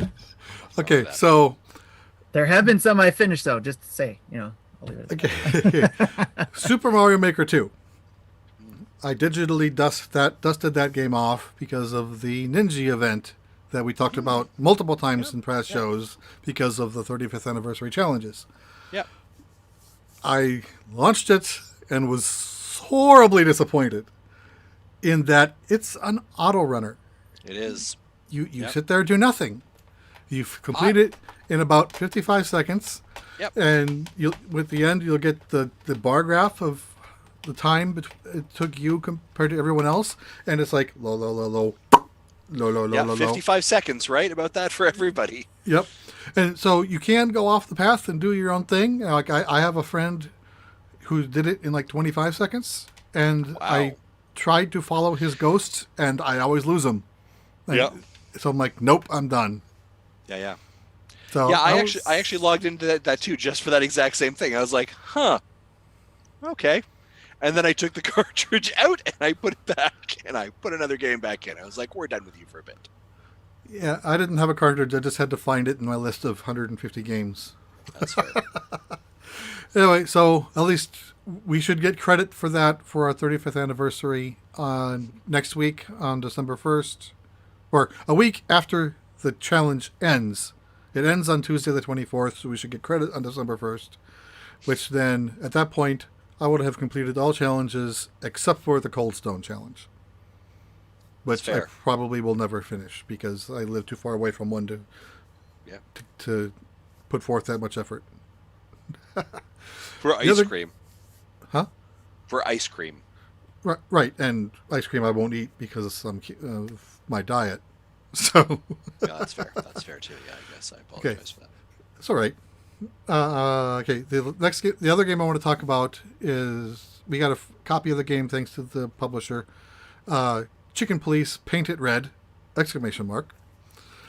And it's kind of a weird one. It's like a crime noir story, as you can expect just by the imagery of it. So it's if you're wanting Ace Attorney, this is not it. It's a lot more of just everything's voice acted at least, so the reading isn't so difficult. And you do have a lot of the conversation trees are menu driven, but it's just a matter of actually hitting every menu item in the tree. So it's not, most of it. It's not like you have to pick one path or another. You'll eventually pick all of the dialogue options to hear everything. Why not paint it black? Asked Mecha Dragon. Because if you did, you wouldn't see anything because everything's dark already.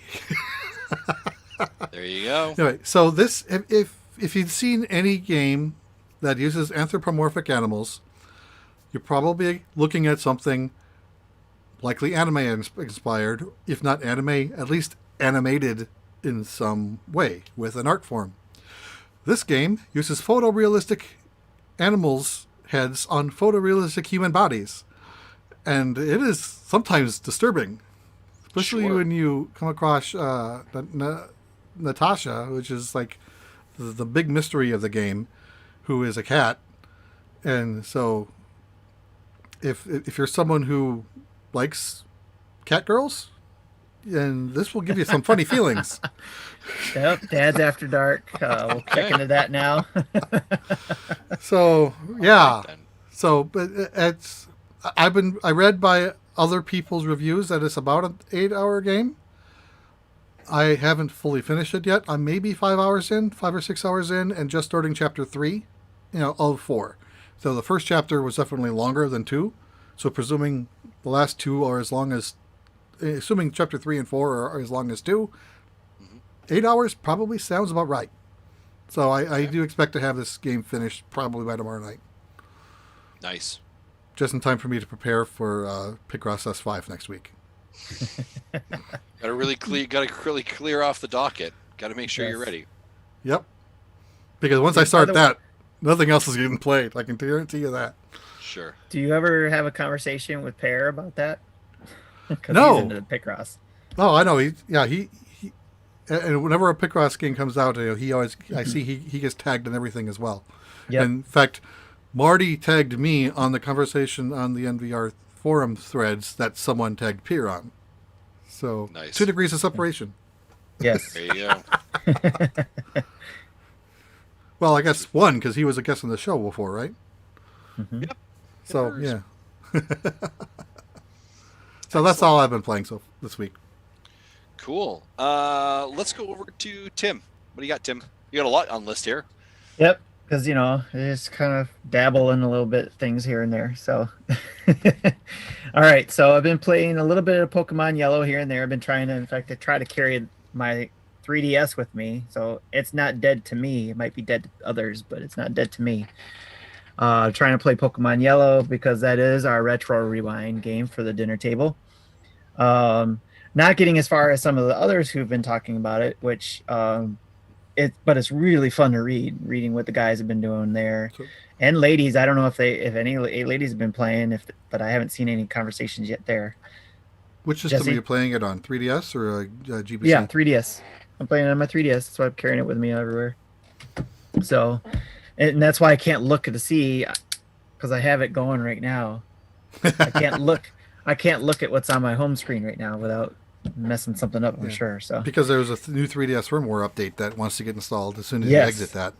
yeah, I know. So I'm waiting to a point where I can feel comfortable in saving, and then I'll go take care of that. So, but just I'm going to pause here for a moment. Something interesting that I found when I'm playing this, it's still a lot easier and more comforting to carry this around than a Switch because of the clamshell and the size. Mm-hmm, mm-hmm.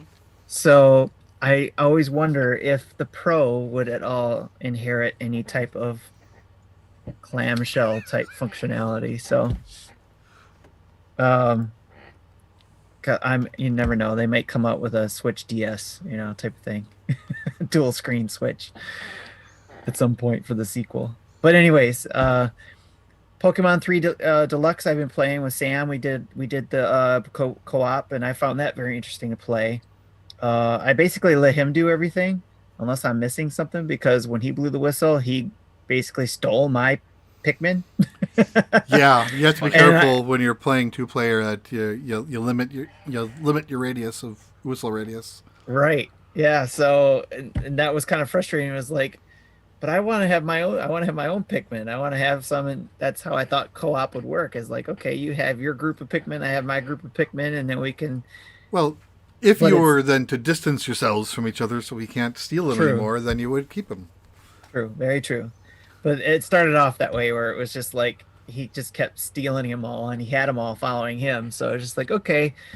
So I just ended up just telling him, okay, throw your Pikmin over there, and let's do that over here. And so it was interesting to play. So, but I'm hoping to be able to play a little bit on my own as well. Been playing more Fortnite ever since. I played Fortnite before Extra Life, especially with my daughter, but even more so lately. We actually did some duos, and she just blows my mind every time I play. It's just like, oh, we just got a victory royale because she's off over there just going out and taking out people left and right. So Doing her thing. Doing her things. But she appreciates how I play, because I don't like her little brother, Sammy. When he plays, he follows very closely to whoever's playing. So he doesn't know the thing about spreading out, to where I like to. So he's just making a big target for themselves. Yeah. So, and I like to spread out. And so if my team is getting hit, I try to flank them, the people who are trying to shoot. So, and that's come in handy, I found. So, but in duos it was a little bit different. Still, I was able to kind of stay away a little bit to keep some space. But a lot of times she'll ask, hey, what are you trying to complete for a challenge? And I said, I kind of given up on the challenges. I'm just having fun playing and getting more used to the controls. And I still suck at building. Building takes a while. I've watched my son play, and he's like click, click, click, click, click, click, click, and now he's like 7 stories high. I'm like, how would you do that? My daughter does the same thing. It's like, oh, you need to be healed, and all of a sudden there's a fort up around me. I'm like, where'd that come from? Just all of a sudden appears. So, but that, again, Fortnite's been fun, and I don't usually jump back into those type of players like Call of Duty type stuff, because I suck at them, because I don't spend enough time in them. But because I felt like I did well in Fortnite, especially the time when we did play for Extra Life, I've been playing a little bit more, especially feeling a bit more confident playing with my daughter without feeling like she has to carry all of the weight. Yep. So it's been fun. Need for Speed, Hot Pursuit. I've been playing that, and I'm actually enjoying this now that I've played this again and comparing it with Burnout. I'm actually enjoying this more than Burnout. And I think it might be just the way my own play style. I prefer the task-oriented type stuff that Need for Speed has, the Hot Pursuit, where it's like, okay, go in, here's the race. Your objective is this. Go do that. Or if you've already done that, your objective may be to beat someone else's score on your friend list. So which I found to be fun too, because they have this thing called an auto log that shows your friend, whoever's got the game and they're playing, will show you their times, and the objective is to, if you've already beat the board, did you beat their time, your friend's time? So it's been fun kind of going back and forth, playing against those people that may not even be paying attention that I'm beating their score, but I'm beating their score. So it's a lot of fun. It's right now. It's a lot more fun than the Burnout right now. And Antonio just gave us 25 bits. Thanks, Antonio. Oh, thank you. Yep. It's awesome. Yeah, I think he's given us 200 throughout the course of the show. Oh, geez. he slow I just leads finally them. caught up to it. He's our sole supporter for bits. He is. We apparently. appreciate that. Blockfort gave us 1. Thanks, We Blackfort. appreciate all of it. Thank you. See, Andrew says, I want to see a squad match with the dad crew, Marty, Tim, Justin, and Jesse. I feel like that would be really entertaining. I would have no idea what to do. 3 out of 4 of us could do well. One of us might struggle. I would just run into the purple smoke and suffocate. Yep. Yeah. Oh, Antonio's got the Extra Life banner going on there. Nice. Yeah. Speaking of Extra Life, I started playing Ori the Blind Forest, and I think that was a question that Antonio asked us in the questions was, were there any games we continued playing since Extra Life? And I actually forgot to mention this last week, that I started playing this, and I've still continued to play on here and there. It is something I will not let go. It's like one of those games, like I said, with the Into the Depths game that I played earlier this year that I kept saying, I'm going back, I'm going to keep playing, I'm going to keep poking at it. So I'm probably going to still do the same thing with Ori and the Blind Forest. Such a good game. It is, every moment I play in it is just so awesome. And you can see why I was so excited when they announced Will-O-the-Wisp, right? Yes. Like, I was like, this. Well, I was excited, and I haven't even played the doggone thing yet. So, but my goal is, I did not buy the second one because I knew I didn't beat this one, but that I will immediately buy the second one once I beat this one. So, because I know I'm gonna love it, and I'm loving it already. So I'm looking forward to it. Playing that some more. Animal Crossing, of course, we touched on that already. Playing that a little bit here and there, jumping in when I can. It's a good game to just be able to go in real quick, complete some of the tasks, or jump in and say, like my wife, she was like, hey, I'm in here. I got the golden wall, I think it was, that I didn't have. She's like, do you have that? And it's like, no. And so she gave me the recipe for that. So I was able to jump in and get those type of things. And then just last night, I did a stream of a new game called Bridge Constructor: The Walking Dead. I think it's Heads Up that gave us the code for that. And again, I'm always appreciative when the developers and publishers give us codes. When you started streaming it, it made the announcement that I was playing Chicken Detective again. Yes. Even though I changed the doggone thing, it still didn't, for whatever reason, take. So I'm apparently a noob at streaming. Streaming with Restream, because I got OBS now, and I've been using that. As So Ibelsil's sticker says, streaming is hard. Streaming is hard. So I now have it set to remind me to go into Restream, set the titles, and then go in and then launch the stream. So I'll get that figured out one of these days. But anyways, Bridge Constructor Walking Dead. It's actually, Jesse, I don't know if you like Bridge Constructor games, but this one, never played them. Like, Okay. I bought the Portal 2, it was the Portal 1, and never touched it. okay. That's as close as I've gotten to them. This one, I don't think they have a demo for it yet, but it'd probably be a good idea if they did create a demo, because there's some programming elements to it, if you will, where it's not just about creating a bridge and getting across it. It's about getting the people to waypoints, and those waypoints, you program what they do there. So you tell it, okay, when you get here, you either turn on. So it's got a little bit of 7 billion humans in there. It's a little bit from what I saw you do with that. It's basically you go there. The idea is you're building a bridge to get away from the and I say zombies, it's actually walkers, because we're talking about Walking Dead, right? That was something the publisher made sure I have to say is walkers, not zombies. But anyways, you're trying to get away from the walkers, and so you're building a bridge to do that. But at the same time, you could build the bridge and then destroy it with something. And in order to destroy it with something, to not, once the walkers come across the bridge, you're destroying the bridge, and then all the walkers fall. You're using like giant canisters or giant shipping crates or whatever to destroy that bridge. Or you could be using the giant shipping container to crush a pile of zombies that are standing in one area. In order to do that, you use the characters to go to these waypoints. And the waypoints are where you program it to say, okay, go up to the ladder. That's your first step. You go up to the ladder. You hit a gear or a switch to drop the shipping container. Then the waypoint, you program it back to say, okay, after you're done doing that, then you go back down the ladder. And then when you go back down the ladder, then you program that waypoint to say, okay, now run to the right to get away from whatever's there. So as the game went on, there was a little bit more complicated things you could tell to do, up to 5 things you can tell that the character to do. Like Eugene was one of the characters I started with right away from, if you're a Walking Dead fan, you know Eugene is a character that was in the show. And some of the characters have abilities. What his ability is, he had a doll that made a noise that he could throw to distract the zombies and make the zombies go toward that noise. So that's part of the abilities you can set at that waypoint. So go to the waypoint, throw the doll, then go up, say, a ladder. And then because all the zombies are at the doll, then you can drop the shipping container on those zombies. Then you go back down the ladder to the waypoints that you program to tell the character to run. So far it's been very interesting. I'm enjoying it. And I enjoyed sharing that time with, I think, the first 6 levels of World 1, if you will,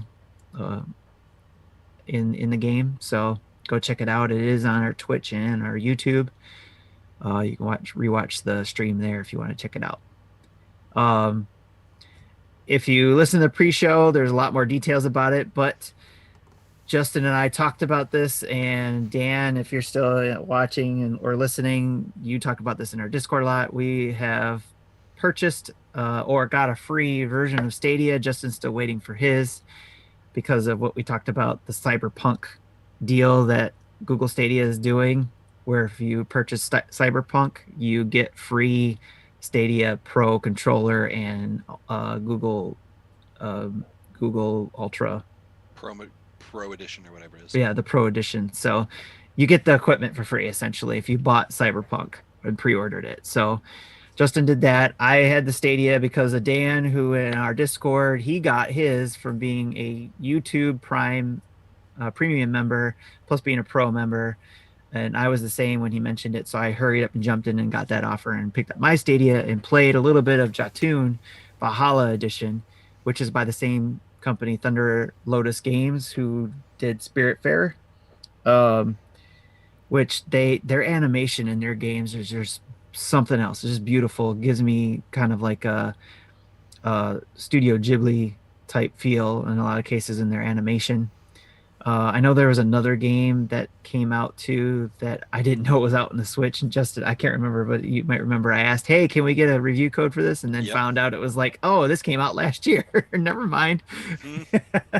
So, but again, it's games that do seem like they're really beautiful and have heartfelt stories behind them. So I've been playing a little bit of that in Stadia, but it is available on the Switch as well, Jatoon, if I remember correctly. So yes, it is. Nintendo Switch, PlayStation 4, Xbox One, all those other places.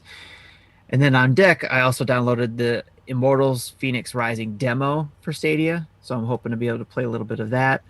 And we have a game code that I'll be checking out, another racing game called Absolute Drift Zen Edition that I hope to be streaming soon to share a little bit of that. So check that out in the eShop store to get a little bit more information on that. Again, it's called Absolute Drift Zen Edition. And I apologize if I didn't remember to say the name of the game I was talking about again after I was done, because I was asked for us to do that. But Pokemon Yellow, Pikmin 3 Deluxe, Fortnite, Need for Speed, Hot Pursuit, Ori and the Blind Forest, Animal Crossing, Bridge Constructor, The Walking Dead, Jatoon, Valhalla Edition. Those are the games I've been playing. Luckily enough, ladies and gentlemen, my list is a lot shorter than that. But I will tell you quickly what I've been playing. I had an opportunity. The developer sent us over a code for Bobble for Friends. The Baron is back. Bobble for Friends came out in early of this year, and the Baron is back as a free DLC that came through. I remember playing Bobble when I was on the NES, and I rather enjoyed it. And I had an opportunity to play it here. We're going to have a Let's Play that coming up on our YouTube channel, so you can check that out. But a lot of fun. It does some nostalgia. Great part about it is there's this 4-player local playing option, which is fantastic. and there are special abilities that your character can have as well. So a lot of fun, and I've been enjoying that. I have continued to be enjoying Pikmin 3 Deluxe. That has absolutely grabbed my attention, and I am probably about 70 to 80% done. Based on some of the conversations I saw there from Dan, that it looks like I may not be too far from being finished. The only thing that keeps me thinking is like, I really hope a Pikmin 4 is coming soon, because I would be very excited for that. And the other thing that I have on deck is going to be Star Renegade. And that game just hit the Nintendo Switch eShop today. It was on PC earlier in the year, a couple months ago. It has had my attention, so look for some coverage from me on Star Renegade in the coming days as well. It'll be on our YouTube channel. Now, before we actually transition, sorry, go ahead, Jesse. I was say before we move on, I wanted to quickly go back to Chicken Police. Not a game for kids. There is yes. There is like not frontal Content not nudity, acceptable. but there is from the back, and so very much implied nudity and very language is out there. And I better call out Pokemon Yellow is also not for kids, because it's, it's, I don't know about that game, it's very, very I don't know impressive. how it got passed on Nintendo system in the first place, but man, geez. Now I will say Bobble for friends is for kids. It is good. You should check that out with the kids. They'll enjoy it very much. Very much they'll enjoy it. One thing I do actually want to say, and Tim, this will land very well with you. Coming hot off of the IGN, a small website, give them some clicks. They're up and comers. I think Sammy might be very interested in this. And this is Doom Eternal Switch update. So this is hot off the press, literally less than 40 minutes ago. I'm going to read the article here this is by Matt Kim over at IGN. Earlier today, customers began to report that GameStop was canceling pre-orders for Doom Eternal on Switch. IGN has learned that this is not because Bethesda has canceled Doom Eternal for the Switch, but rather is making it a digital-only release. So, ladies and gentlemen, Doom Eternal for the Nintendo Switch is now confirmed as a digital-only release. In a statement to IGN, a Bethesda spokesperson says, well, Doom Eternal is 100% on track for an imminent digital-only release on Nintendo Switch. The absence of a physical release at retail resulted in canceled pre-orders. They added affected customers will receive full refunds and should contact their preferred retailer for more information. Interestingly enough, what was then said, Bethesda says consumers.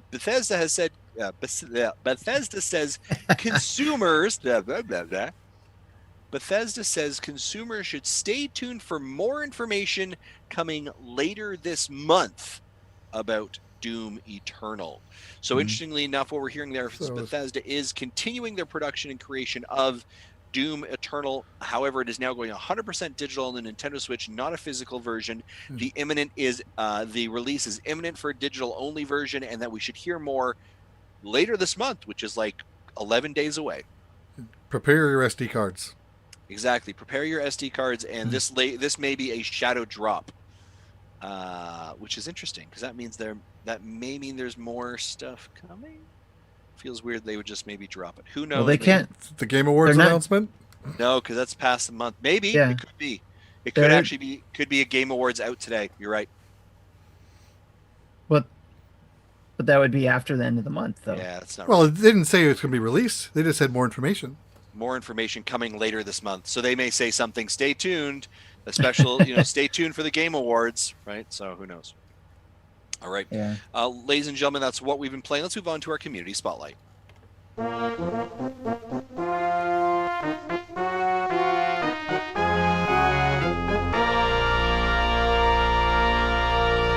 Actually, I just had an idea during the fanfare. What if it's streaming only? Well, that's what I was just saying. Speaking of community, Antonio was just saying if it's digital only, why not make it a cloud offering? Okay, so he thought of the same thing I thought of. Yeah. Yep. Marty would be upset if it was cloud only. Ladies and gentlemen, do you hear that? That is knocking on Nintendo's door. The digital future for streaming on Nintendo may very well be much closer than we think it is, and this may be a fantastic example of it. Yep. Ladies and gentlemen, it's getting real up in here. It's getting crazy. Let's move over to our community spotlight. Jesse, I do see that we had 2 voicemails. Are those queued? They are queued. Cool. You want to hit them first? Why not? Let's do that. Okay, here's the first one. Hey, Dads. Warren G. Akers here. So I just rolled credits on Super Mario Picross, or Mario Super Picross, I think it was called, on the SNES app for Switch. And it got me thinking about spin-offs.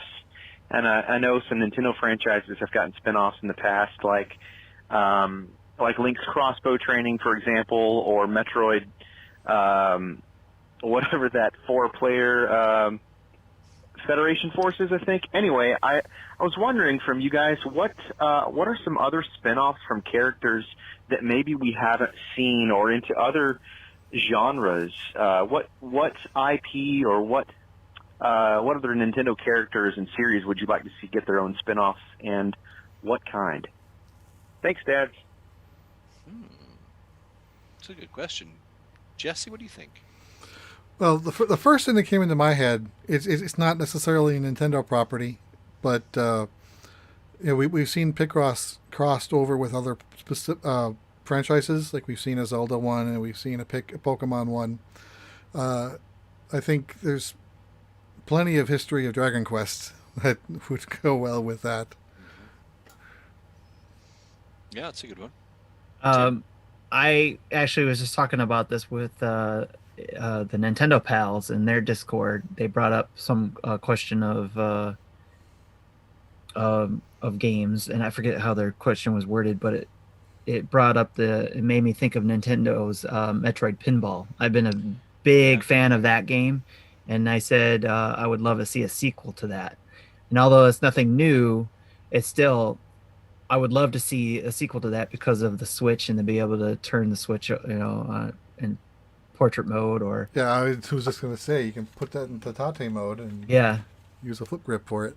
Yes, that's a great suggestion. I would really like to see them explore as an alternate universe reality, Super Mario 2, and like, is there a Super Mario 2, 3? Right, or like, because again, that's a very different game. It's a very different franchise. I mean, obviously, it's the Doki Doki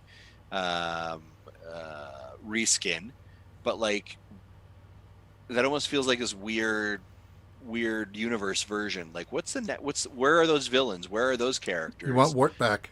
I understand that franchise a bit more, because it was really used once and then disappeared, some of it. So I think that'd be interesting as well. Another one too that I would like to see, and there's one here too that Third Strongest Mole put out there about ARMS RPG. Mm-hmm. I thought that was pretty clever, So, but I don't know if this would count, but you know how EA has trouble with getting their sports games over back to Nintendo because they say that's not where people play. Yeah. Well, if they do a collaboration with Nintendo, because we talked about this, I think, in the dinner table or maybe even here, about doing a Nintendo-themed American football game. I think would be really cool if there was a Nintendo / Madden game. Mm-hmm. Yeah, that would be interesting. They've had crossover with NBA before, so sure. Yeah. Mm-hmm. You know what? Here, I'd really like them to do. Take the Fire Emblem characters and franchise and put them in a dumpster and just light it on fire. Okay, moving on. All right. Wow. What is our next? All right, if you're angry about that, okay, fine, I get it. Send your angry tweets to @MartyEstes on Twitter. All right, that's all you have to do. Send Marty. All right, Jesse, what's our next voicemail? Hey, y'all, this is Eston, a solo something. I was calling in. This one's for Justin. I was going to say, bold prediction with Cyberpunk come to Game Awards this year. I hope you're right. I really do. Sound like Ellen Ripley from Alien. But if you are, I definitely want to answer like such a big prediction by saying with excitement that if you are, DM me, and if it comes true, I'll definitely get something your way. I'll buy you a game. I don't know how y'all do this thing through Discord or whatnot, but I'm just not in a good mood. I'm just not just a good mood talking here. I will definitely get you something, and for calling it such a right, because that would be amazing. amazing if that happened and cloud service came that far for the Switch. So definitely if that happens, look me up and call it money in the bank, my man. I like it. I like Solo Something's betting. I like the crazy bets. Let's go big, right? That would be, yeah. If that happens, man, that would be absolutely amazing. So and Mecha he's says, probably making that bet because he knows it's not going to happen. Right, yeah. right, so a few comments in the chat about what you said about Fire Emblem. Mecha says, do you have a problem with waifu wars? And Malk JC says, Fire Emblem fighting game similar to Soul Calibur. My reply is, we already have a game like that. It's called Super Smash Brothers. Yeah, there you go. Okay. Well, That's fair. he also did say a chic, stealthy Prince of Persia type game. So Yeah, that'd be cool. that would Yeah, be I like interesting too. Okay. Yeah, great questions, and yeah, Solo Something. I'll hit you up if I am right. If I am right, I think we can definitely, like, Justin can take a little bit of a victory lap. Do you know what I'm saying? A little bit of, like, Yes. the head will be pretty big. You know? Exactly. That's fine. Wow, that was really, you had that right at the ready. Let's move on to our next email, and this first one comes from our good friend and frequent contributor, and currently I see in our chat as well right now, of course, Mecha Dragon. Mecha Dragon says, sending you another fantastic question for the podcast this week. Here's a fun one that I'm hoping you or no one has answered yet. With so many different shows and podcasts under the Nintendo Dads brand, of course, Nintendo Dads After Dark, The Dinner Table, Dad Crossing, and The OG Show, what would a plot for a Nintendo Dads cinematic universe movie be like with all of these podcasts involved? Be as creative as you want. Hope that makes sense. See you, Dads, later this week. Woo-wee. I'm lousy at being creative like this, but the only thing I can think of is our villain must be the Megadads. Yeah, I think there's some coordination of, like, the Mega Dads being some kind of villainous empire, and we Time require travel this- has to be involved. Maybe not the big bad, but just like the first minor inconvenience that leads up to the big bad. Yeah, and like the Dads Crossing and us, we can't battle it by ourselves because we're too PG, but we need someone who's got some sass. So we call in the Dads After Dark, and they show up with a lot of their, like, R-rated content that they can just drop out there. Yep. And, like, fights them back. And then the Dinner Table, just so many people show up because it's the Dinner Table, right? Because everybody shows up there. They show up with their animated gifs of movie actresses. Yeah. Yeah. So wait, Justin, this is the moment where you're standing there, you got your earpiece in, Yeah. and you hear something coming over the radio, and you look over, and portals start opening. Yeah. And all the dinner table guests come pouring out. Yeah. Nice. I like Coming that. out of the portals, saying, "We got your back." Yeah. You know? So. And then you know what happens? Like, Gary Gray and Zach come out, and I just Yes. say, "Turn around! You go back in that portal. We want none of you. You quitters. You're just a bunch of quitters." Remember, at Marty Estes on Twitter is where you can send your angry tweets. So I don't think that'll work for Gary and Zach because they know where to send the that's angry fair. tweets at. That's fair. Oh, that one hurt. Yeah, I do. But yeah, a little bit of an Avengers Assemble moment. I like that. I got some chills all Yes. over. Yep. You know, that's fantastic stuff. Great question, Mecha Dragon. I appreciate that. Oh wait, I'm sorry. It's not an earpiece. It's a Steel Series headset. Oh, it is, that you for get it sure. from. For sure. It's this headset right here. Exactly. I like it. That's a great question. A lot of fun. Let's move over to Andros. This question comes off of Discord. The question says, what Nintendo stuff is on your Christmas list this year? Ooh. Oh, that's a tough one. For me, I really don't have any because if it's something I want, I just buy it. And everyone else hates it because they don't know what to get me because I always buy what I want. Because you already buy what you want. Okay. Is there anything that you want right now for Nintendo? Like, by the way, we're not doing a Secret Santa, all right, guys? We tried this last year, and it just got belligerent so quickly. And, you know, you tell Andros Tim to says put a cap on hashtag it adult life. financially. Right? Yeah. It's a tough thing, right? Anything you can think of that you'd want for your Nintendo or, you know, paraphernalia or Nintendo Switch or anything? I can't think of anything. You know, again, anything I can think of is either I already have it or it's something I would never have thought to have wanted. Yeah. Okay. A terabyte micro SD card, sure, but Sure. those aren't cheap yet. No. Okay. All right. Tim, what's on your Christmas list for Nintendo from Santa? So it's usually there, like Jesse, I do buy the things that I tend to want because I set aside that money for that type of thing. But there are certain things that I'm like, I want it, but I don't know if I'll buy that for myself type of thing. So like at first when the Power A controllers were coming out, a lot of the ones that I really liked looked really cool. I did buy, which I have on the shelf back there too. Like I bought a couple of the Zelda ones. I have a couple of the Metroid ones because they looked cool and I'm fans of those. So I got them and they're in the box still. You might think that's crazy, but I like the way they looked, and the boxes actually have clear windows, so you can actually see it's got its own built-in case. So, and they were cheaper ways of kind of displaying my fandom. So, but I stopped buying those as well. I don't buy anymore. But there's new Power A controllers that came out for Zelda. Like I forget who shared it, but there was a black and gold one, a highly I can't even say that word. Hylian, thanks. Hylian Shield one, black and gold. I'm looking at it right now on Amazon on my wish list.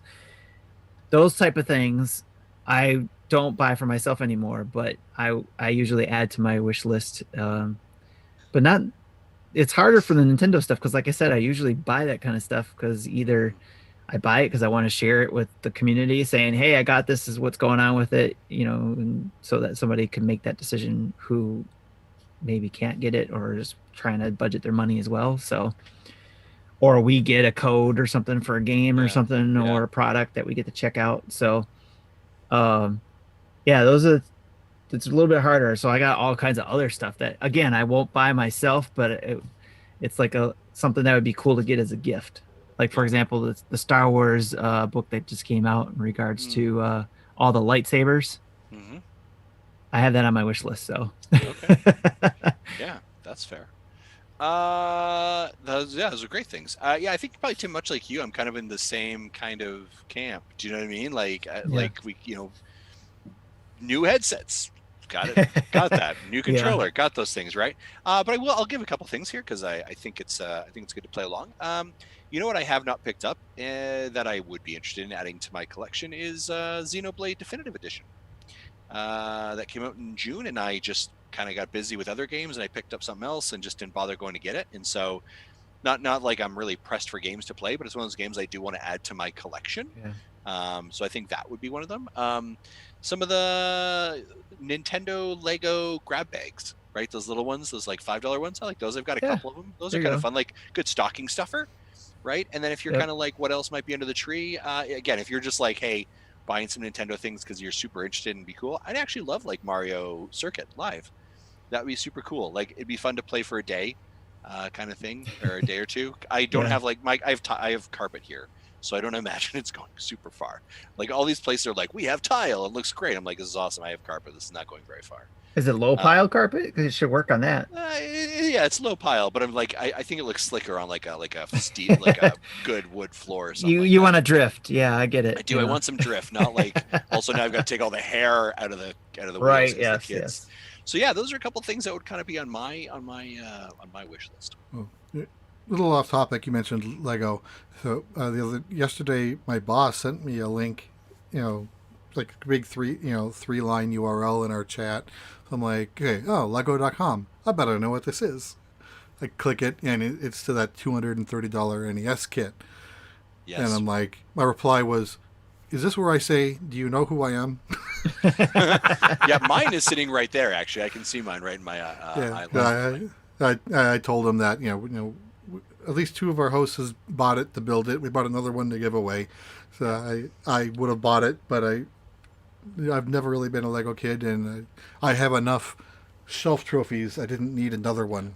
That was $230. Yeah, exactly.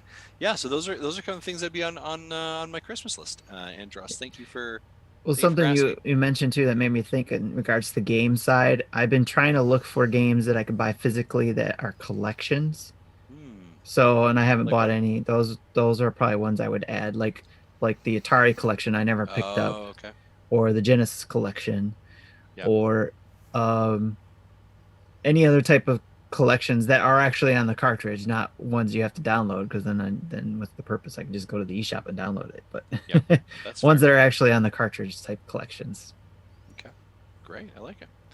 All right. Let's move on to our next question. Comes from the Block Fort Retro. Sorry, I apologize. Antonio. Antonio asks this: after Extra Life, did any of you continue a game you started on the stream? For instance, Tim, you started Ori for the first time. Yep, that was the one I Yep. mentioned. Yeah. It was Tim that kept playing Ori. Yep, I'm still continuing that. Yeah, there was no game that I started on stream that I hadn't already played before, so it's just kind of continuing to pick at those things. But I will tell you this, interestingly enough, playing Age of Calamity during the stream made me realize how much I don't want Age of Calamity. So it actually turned me off of Wow. the game. I don't know what it was, like something I was playing and I was like, and maybe it was 30 hours of being awake and hitting some buttons, and I was like, no, this is not for me at Yeah, all. the demo turned me off with it as well. So I actually I unpre-ordered the game. Yeah, so did I actually. I called GameStop and transferred those funds to another game actually. So Yeah, no, yeah, I had it just in the eShop, so I just went into the options and say, "Don't charge me. I don't want it there you go. anymore." Well, look at you. And, You're so smart. I'll think about it once I see more people. I hear what other people say about it, but it's just that's not the type of gameplay. Yeah, I have to be in the mood for that type of gameplay. yeah. I mean, I'm very interested in the story. The story interests me, but the game, I couldn't just buy it just for the Yeah. story. But So speaking of AOC, it's live now. It's been live for ah, 10 minutes. it has been. There you go. I was Oh, like, good night, guys. See you yeah, later. see ya. Tim's off. Bye bye. Firing it up right now. Yeah, yeah. Let's move on to our next couple of questions as well. Block Fort Retro says, it seems like the floodgates of GameCube era games are barely starting to crack open with Mario Sunshine and X111, so I 13. presume 13. Yeah, so what GameCube games would all of you be hyped to get a port or remaster to the Switch? I'm going to answer this question just really quickly, and I'm probably going to answer on behalf of probably Tim. But the Metroid Prime collection, Metroids Prime 1 and 2 would be brilliant to be on the Switch. And I think right now, and I don't know for sure where they originated, but I'd like to maybe see Pikmin 1 and 2. Were Pikmin 1 and 2 GameCube games? They were both on GameCube and then got Yeah. re-releases with the motion control. Okay. Yeah, that would kind of be I think interesting to give that a shot. Again, I missed the GameCube generation in general, so I don't have a lot of insight. Tim, what about you? I agree with those options. Obviously, 100%. And I will. Your reaction to Apex, coming out for the Switch will probably be my reaction to when they finally announce the Prime games coming to the Switch as either a trilogy or even if they were individual games. Yep. However it comes to us, I'll be happy. But another one that I didn't get to play that I would love, that I heard a lot of good things about, is Time Splitters. I think that would be a really good one to come over to the Switch. THQ Nordic did some teasing recently about Time Splitters, a re-release or a remaster. Time Splitters. I do remember hearing something about that, but definitely. Time Splitters, TH Nordic. Yeah, while you're doing that, I will agree with Antonio as well, Double Dash, because I had hoped that would be a DLC when we were all thinking, oh yeah, 8 Deluxe will get DLC, right? No, didn't. But I was hoping DLC would be cool if they added a Double Dash DLC feature to that to make it, the Deluxe. But even if it's something that comes with 9, or if there's a Double Dash 2, if they do that, I think that would be really cool as well. Okay. Yeah, I agree with Andros with the 1,000-Year Door. Yeah. European publisher giant THQ Nordic has said that it is not teasing a remake of the popular 2002 first-person shooter Time Splitter 2. Speaking to Eurogamer, a spokesperson for the company said that players being able to buy the Time Splitters 2 remake from a vendor in its game, Spellforce 3 was intended to be a joke and nothing more. Many had presumed that this was a THQ Nordic teasing that there was yet to be something announced. The THQ Nordic has commented, said this was just an innocent Easter egg. This is coming from PC Gamers Insider.biz/news as of November 17th. So yeah, not quite there yet. Great question though. I don't believe him. I don't believe him. Andrew responds to the Block Fort on Twitter by saying The Simpsons Hit and Run would be something as well. All right, so I have got a couple. I did send out a call earlier today for questions on Twitter, and I do want to just address the one that is on there.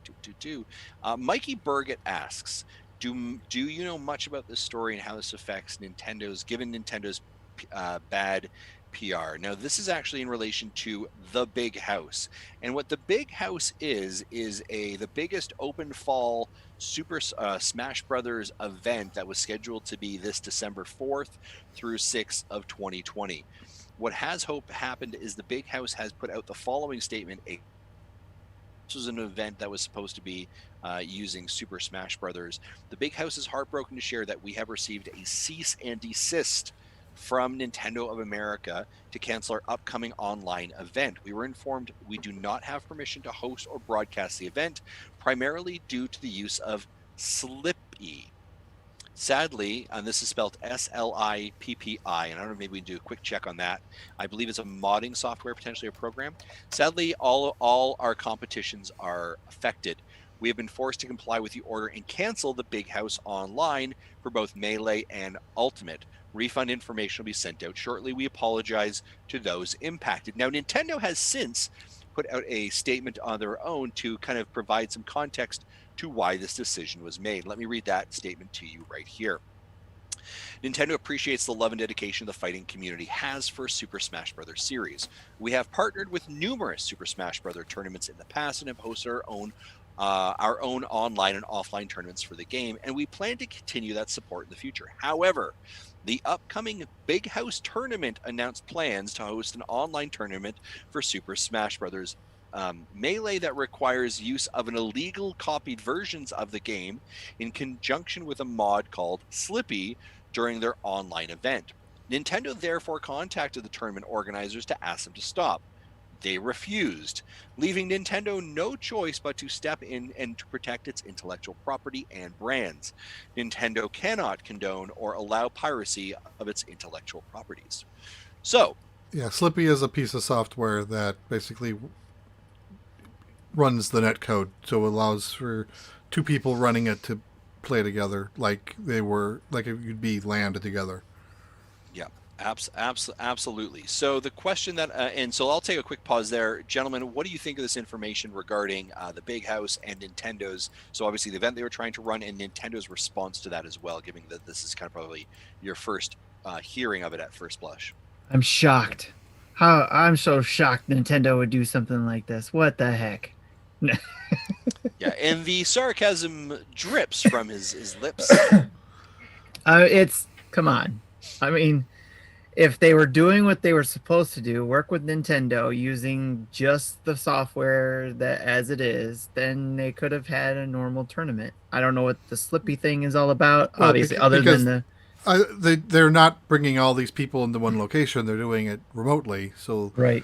And of course, the native netcode's garbage, so that they're using that as an enhancement. Gotcha. So, like, if this was a physical event, it probably would have been just fine. Gotcha. And it makes sense. But there's been other online events with the regular Smash game, right? So it's been done. Right. And it seems the fact that this has to be, it's basically, these are all running emulators, so they're all illegal copies of the game being run. Okay. Yeah, and I know that there's been improvements to the online functionality to Smash as well. So I would think that it would, if they were doing it online, that would help. But if they're doing a tournament with prizes, Yeah, this is the Wii version of the game, not the Switch version of the game. Gotcha. But overall, it's just it's no surprise, and I'm surprised that I am a little surprised that the coordinators even tried it. You know, knowing Nintendo is going to protect their stuff. Yeah, you want to talk about a company that's real tight on its IPs and how it's used, and ensuring that they have a very distinct vision of how you consume or use their IPs, right? In that performance and what that experience is like for a game, anyone playing their games. They have a very defined look. So anytime that you are manipulating, changing, or altering that, and kind of underusing that, they're not going to be happy with you. Unless they're the ones doing the manipulation. If they're the one doing it, they're okay with that. Like 3D All Stars, cough cough. Correct, right? But I am sure that a lot of people put in time, energy, and money into doing this, right? Into preparing this tournament. And I don't mean this disparagingly, but no shocker here. Like, duh. Especially if you're gonna do something that big. If it's big, that big, and you got all eyes on you, and you know how Nintendo is. I don't understand who, especially if there's a group of people, thinks they can stay under the radar with this. Yeah, 12,000 followers on Twitter. And obviously they had reached out to Nintendo, it sounds like. So this isn't a shock. Nintendo, it sounds like, reached out to them and said stop it. So the question of, is this bad PR for Nintendo? If Nintendo had not communicated their statement or put out a statement, then I think it could be bad PR. But when you say, yeah, sure, look, you're essentially using our intellectual property and using it in a way that we don't really want you to, they've got a pretty solid legal footing to stand there. So I don't think it's a bad PR move. It's the move that Nintendo makes. I'm not shocked by it in any way. This will not impact Nintendo's stock, performances, and guess what? You're still going to go and buy the game that they just released this week, and you're still going to go and buy a $45 to $50 Game & Watch that plays the same Mario game that you played when you were 5 years old. Because you know why? Because Nintendo. That's how it works. Sorry. Yeah. They are a champion at business, and that's one of the reasons why they are. If you're a person who was attending, and I've attended these type of conferences before too, and close that have tournaments, not solely just tournaments, but have tournaments like Yumacon here in Detroit. I wouldn't be mad at Nintendo. I would be mad at the people who were creating this and not thinking of a fallback or something to fall back to if Nintendo would have come back at you for this. Or just totally shutting down the whole thing just because Nintendo's not going to be there.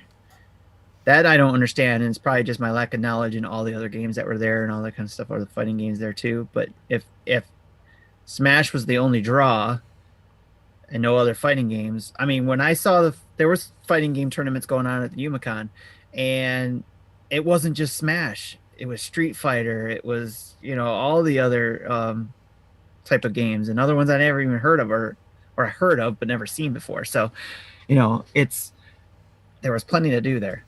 So again, it was being online, there might be an effect there too, but I would say I wouldn't be mad at Nintendo because we've seen this before, and this is me thinking the same thing going back to those the coordinators for this, that they should have had something to fall back on. Yeah, not a huge shock. Okay. All right, I think those are all of our questions. Just checking our Discord. Anything else in here? No. Okay, I don't think so. Looking at our Twitch, YouTube. I think, ladies and gentlemen, that is a show. Let's head over into our transition out. Ladies and gentlemen, that's a show. Thank you so much for tuning in to episode 306. Of course, a huge, massive thank you very much. A salute, a applause, a 2 thumbs up to our massive Patreon producers. That, of course, is Chris Mears, David Ernsberg, and Antonio. He told me I don't need to say his last name because I butcher it every time. Thank you, Antonio. Yeah, I do too. I do that too. So I appreciate you as well. It's Contronio, though. No, it's Contronio.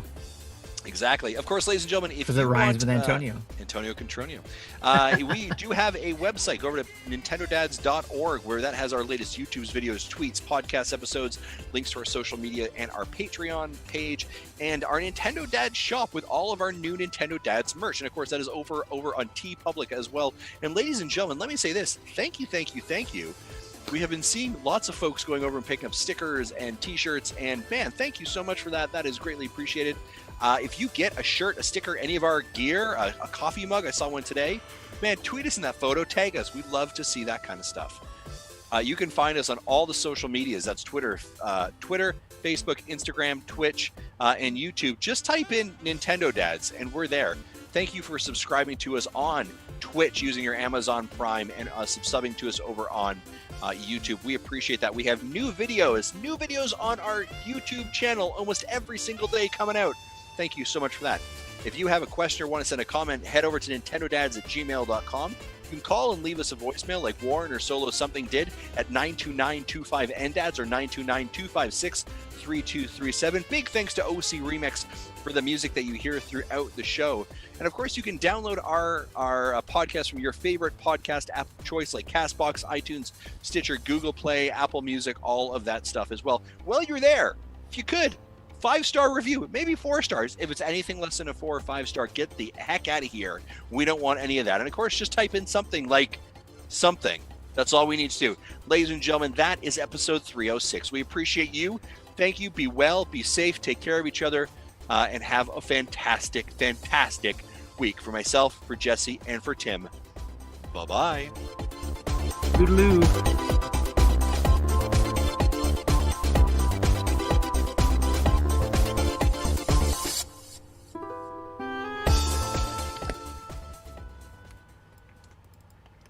Thank you for listening to Nintendo Dads.